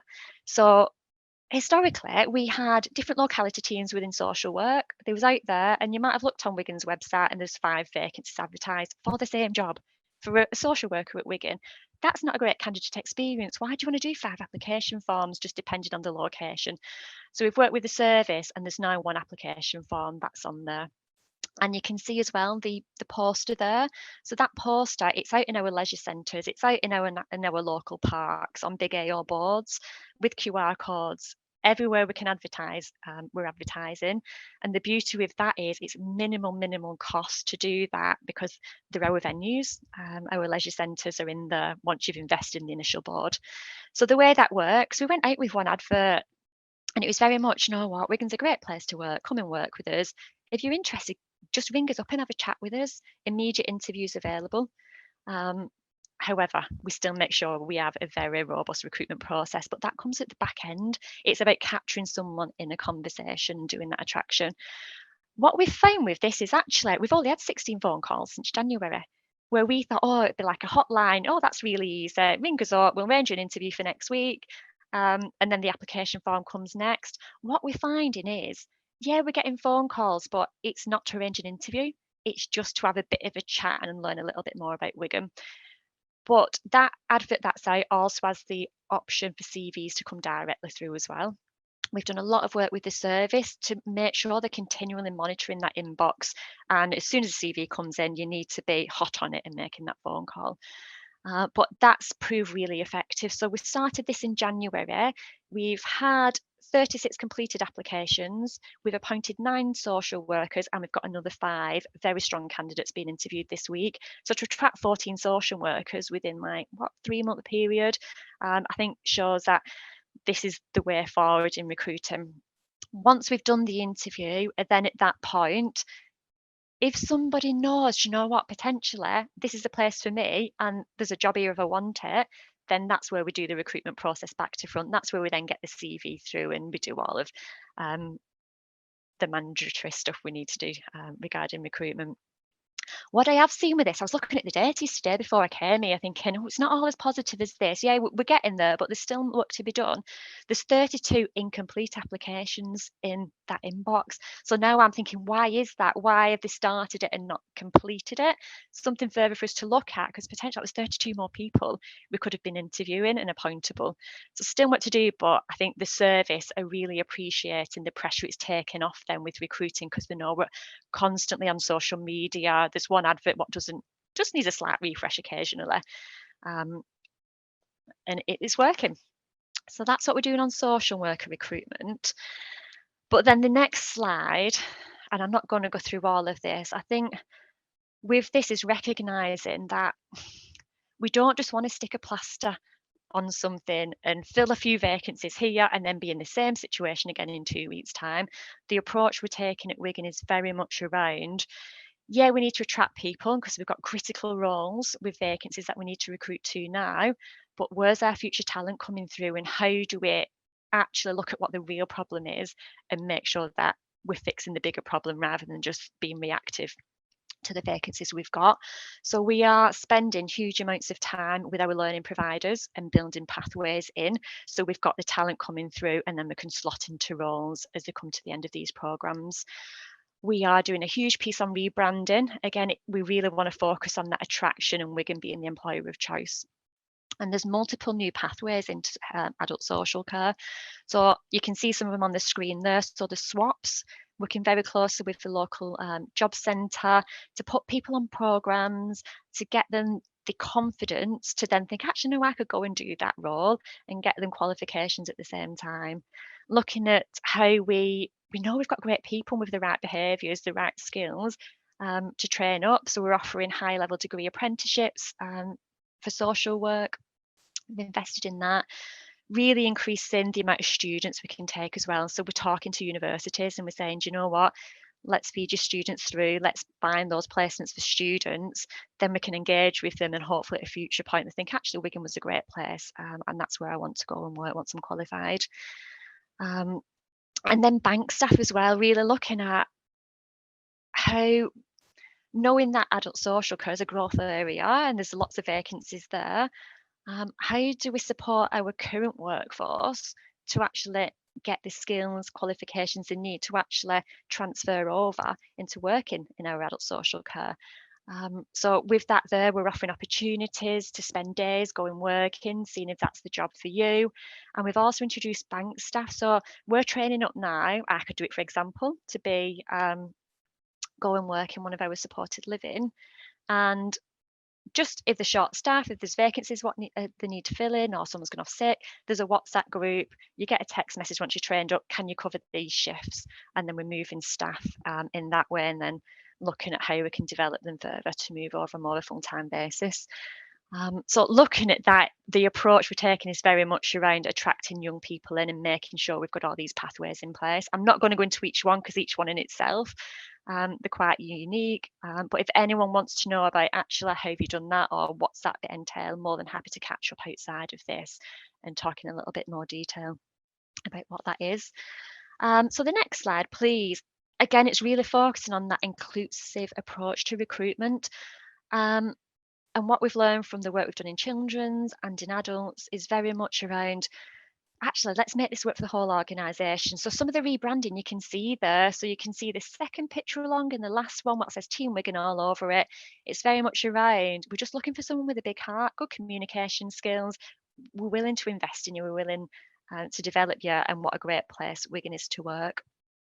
And then also we've worked with Wigan Warriors to look at one of their development programs there, and we offered guaranteed job interviews because they were providing the qualifications and then we were guaranteeing the job interviews at the end.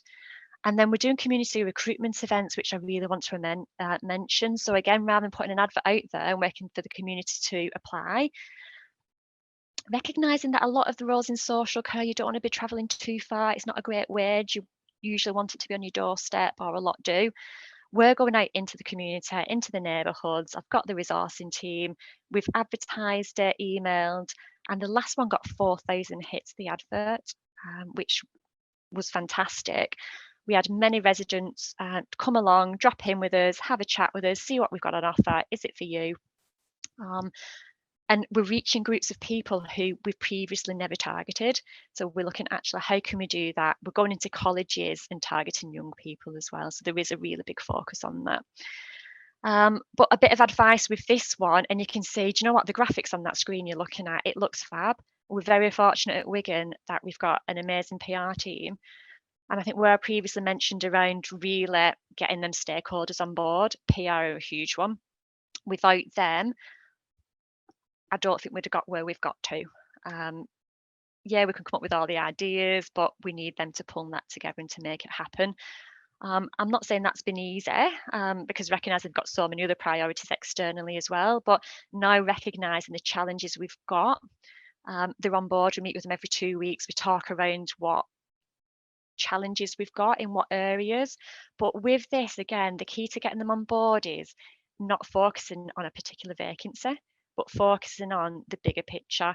And actually, it's rather than it being, oh, I need catering assistance or I need school crossing patrol, it's actually, we just need someone who wants to work part-time and wants to work with children and actually come and have a chat with us about the roles we've got available for you.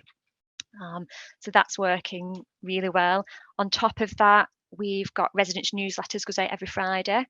We've now got a gateway through to that. So if we know we've got challenges and we want to promote some of this and push it, for example, if we had social worker vacancies come up, we know now that we've got PR support to push out there on all of our social media channels. So then that takes us, do you know what, it's exhausting. I'm exhausted just saying what we've been up to. But the last thing that we want to do is think, do you know what, we're investing significantly into attracting people to Wigan, in changing the way we recruit, into changing our processes. And that's sometimes not easy to do when you've got processes and you've got systems set up a certain way. But what we've not allowed to happen is to say, actually, the system can't do that, or we have to do it this way. We've come up with an idea. We've said, wouldn't that be brilliant? And then influenced and convinced some of our services back in HR to adapt the way they work, because we knew that this approach was going to work. But then we don't want to lose people. We don't want to bring people in and then them think, actually, oh, I'm off now, because then it's going to be this constant hamster wheel we're on. So how do we bring people in, fill all these vacancies, and then we can breathe a little bit? And I think this is the bit where we're up to now. I'm not saying we've got this great, and we know this is a big focus we want to now work on. I think the way we're working with recruitment, we've nailed that now. I think we know what we need to do, and we're just going to keep developing that. But how do we retain staff? So part of that is, unfortunately, I couldn't listen to the talk earlier, but I'd imagine a lot of this was covered around the OD team, really looking at that leadership development programme, making sure them opportunities to shadow, to be mentored are out there. Then you know that you are being invested in, and that there's further career opportunity for you at Wigan if you want to stay. And part of that is around these deployment and development days we're introducing, which is very much around 3 days are given a year to go and work in another directorate, just to get a feel as to what that's like. And then deployment days as well. Actually, you kind of reserve staff. We'll train you up. So I could train up to go and work in adult social care, and then if I'm needed, I can go in and backfill for 3 days a year as well. So that's the start of it. But then also that culture. I think we're very fortunate at Wigan. We have got a great culture. Our team Wigan behaviours are really embedded. But we do have a great staff engagement team who are constantly driving that forward and making sure people are connecting with our chief exec, with the leader, with directors, and feeling really valued no matter what role that you've got there. And then we're just about to relaunch our Team Wigan experience. So some of you might have previously heard about our experiences, our Deal for Healthy Wigan. We're just about to relaunch our Team Wigan one now. And I think what we've noticed with that is we've not had an experience now for a couple of years because of COVID halted the Our Deal for a Healthier Wigan experience. And we've noticed that the culture's not quite where it was. And it's amazing at actually bringing everyone in, understanding the whole purpose of Wigan, where you fit into the bigger picture, what the priorities are as an organisation, just to help people connect and feel motivated and inspired. So that's about to be launched again within the next few weeks. And we intend on getting every member of staff through that couple of hour session.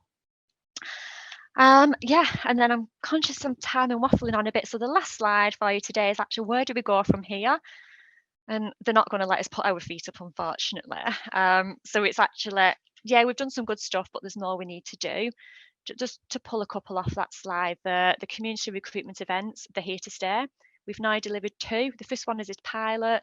We did the second one a couple of weeks ago, and we had twice as many people come through that as the previous time. But we're going to expand that and look in later in the year to include our partners and do a whole Wigan health and social care recruitment event. Us as a local authority driving that, we've got the experience, but we're inviting people to get on board. So actually, if you just want to work in health and social care in Wigan, come along, chat to everybody. All the services will be there and see if anything fits for you. And have them conversations. If at those events a recruiting manager thinks, I absolutely love you, I would love you to be working on my team, they're free to arrange an interview there and then, and we'll figure out the logistics and the process afterwards. Yeah, and then the last one there on that slide, real living wage employer. I think this is going to be a biggie for us regarding retention. So we're about to put in for the GM Good Employment Charter, real living wage. We've already got that commitment at Wigan, but Councillor Cunliffe, the deputy leader, has just made a commitment to support our external providers to make that same commitment and look at the shortfall in topping up those salaries, knowing that actually within social care, salary is a big barrier towards attracting people. So hopefully we'll now see that progress, and it'll help with attraction and retention as well. Yeah, so that's it from me. Just a whistle-stop tour really as to what's going on at Wigan. I don't know if anyone's got any questions or anything they want to share. Wow, Leanne, fantastic. Absolutely brilliant. Thank you so much. I'm not surprised you're exhausted. Not only the work that you've been doing, the fantastic things that you delivered, but done with such energy, such passion, such commitment, and that really shines through in terms of, you know, how you lead, what you do. So huge thank you for sharing that with us. Again, I think real synergy with what Mike talked about this morning. I know you said that you couldn't get there, but again, Mike was talking about how you engage the community, how you bring, you know, you take the organisation out, and that is certainly what you've shared with us in terms of the innovative approach that you're taking around how do you go out to your communities and attract people in, as you do now with, you know, the service as a whole. You wrap the service around the person rather than expect people to navigate kind of their way through council services and wider services. So a real innovative approach, and huge thank you for sharing that with us. Again, I think comments in the chat from Joe. Thanks, Joe, talking about the work that you're doing in Wirral, a very similar approach, and again linked to the conversation that we had this morning with regards to having honest conversations with colleagues, so understanding, you know, what their intentions are and how you can work together in order to keep people on board. And Joanne from the Lancashire ICB, Joanne Dolan, has just asked for more information, if possible, around your leadership breakfast and leadership network. So again, maybe that is something that we can pick up offline. I actually introduced the leadership breakfast, so I am the person to come to there. So if you want to share my contact details, just before you come in, colleagues, again, I know you've got to shoot in 5 minutes, so we will be wrapping up. Colleagues, just to remind you before you go, it'd be really helpful if you could do our evaluation of the session. You can see it there. Please use the QR code or kind of go on that link. It will be in the chat. So if you need to shoot off, again, would be really helpful if you could complete that. Thank you so much, colleagues. And sorry, Leanne, brilliant. Yes, please tell us about the leadership networks. Yeah, so I think, again, the leadership breakfasts were introduced in children's initially, recognising that how do we bring management together to really inspire them and empower them and just provide them thought-provoking conversations. Like, we're quite fortunate in OD, we get to go to all these conferences, don't you, when you hear like really inspiring speakers, and we recognise that leadership development isn't always around having to do an academic qualification. So what else can we introduce? So they came from the director's commitment, so we did them every other month. It was online because we introduced them in COVID, but they're still running to this day, so that proves that people really do appreciate them. There's a different theme to everyone. Sometimes we bring in external speakers, sometimes we do a bit of a focus session on something, bring people together. So if you want more details of topics we've covered and how that works, but I think that definitely need the commitment from the director to be the face of that and invest in. But then the leadership networks, very much around actually that peer network, and we're theming them again just to help with some of them conversations. So the next one's on sickness management, then one after that might be on something different, but it's very much that experimental learning, and actually let's just come and talk through some challenges we've had or some great practice we've had and share it across, so much best practice goes on out there, we don't even know about it, so it's creating that forum for that to happen. That's really helpful, Leanne. Many thanks for that. It just helps clarify things. It's really interesting. Quite a sort of common theme coming through from what you've said, Leanne, but also Mike, is about utilising what we have internally. And with the financial restraints that we have in the public sector, that's really of no surprise. I really like how you bring your speakers in too. I think it's great. It's innovative, it's creative, it's sharing good practice. So really good stuff. Thank you. No problem. Thanks, Joanne. We've got a couple more minutes of Leanne being with us before she needs to shoot for another commitment. Any other questions or comments, colleagues?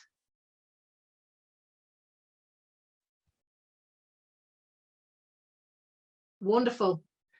Leanne, thank you so much again, colleagues. If I can ask you to show our virtual appreciation for Leanne. Huge thank you to you. Please pass our best wishes back to Lisa and the team as well for all the brilliant work that you guys are doing. And again, we'll share that information. So know again where colleagues have said around Joe, around working in Wirral, please do. Let's kind of get sharing and get learning. So please do forward that into us so we can pass it out wider. Okay, thank you for having us. Good luck with your next steps, and we'll look on with interest in terms of how that goes forward. And we'll be coming back again for another dose of Wigan experience, definitely. Look forward to seeing you soon then. Take care. Brilliant. Bye-bye. Thank you, Leanne. Bye. Thank you so much. Wonderful. Well, what an amazing morning we've had. My word, I always look forward to these sessions, and they always deliver more than we actually expect.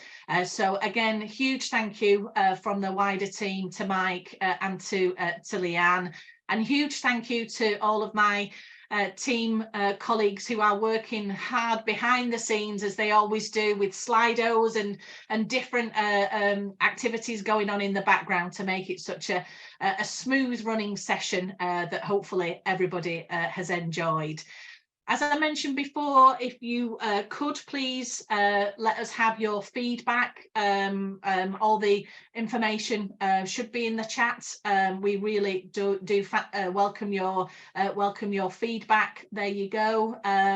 Please do stay with us, and it won't take long, but really do value the session. And thank you for your feedback, Joe, in the chat, and other colleagues as well. Feedback on our speakers and the sessions as a whole. We really want to make sure that they provide that added value and that inspiration in terms of the work that we're collectively doing. So huge thank you, colleagues, if you can fill out that evaluation. And as I say, huge thanks to the team who've worked tirelessly behind the scenes for a smooth session today. We will be back again on the 23rd of June. I think the slide is up now, which is fantastic, where the theme will be inclusion in the workforce with a focus on neurodiversity. The link is in the chat, so it will be good to see colleagues back, and please do pass on the invitation to your wider teams as well. But from me and from the team, just want to say huge thank you for your positive participation today, for all of your contributions. We really do value it, and it's great as a collective that we can be part of our own learning and innovation system, helping and supporting each other in these challenging times, but together we will rise to them. So huge thank you again. Enjoy the rest of your day and look forward to seeing you next time. Thanks, colleagues.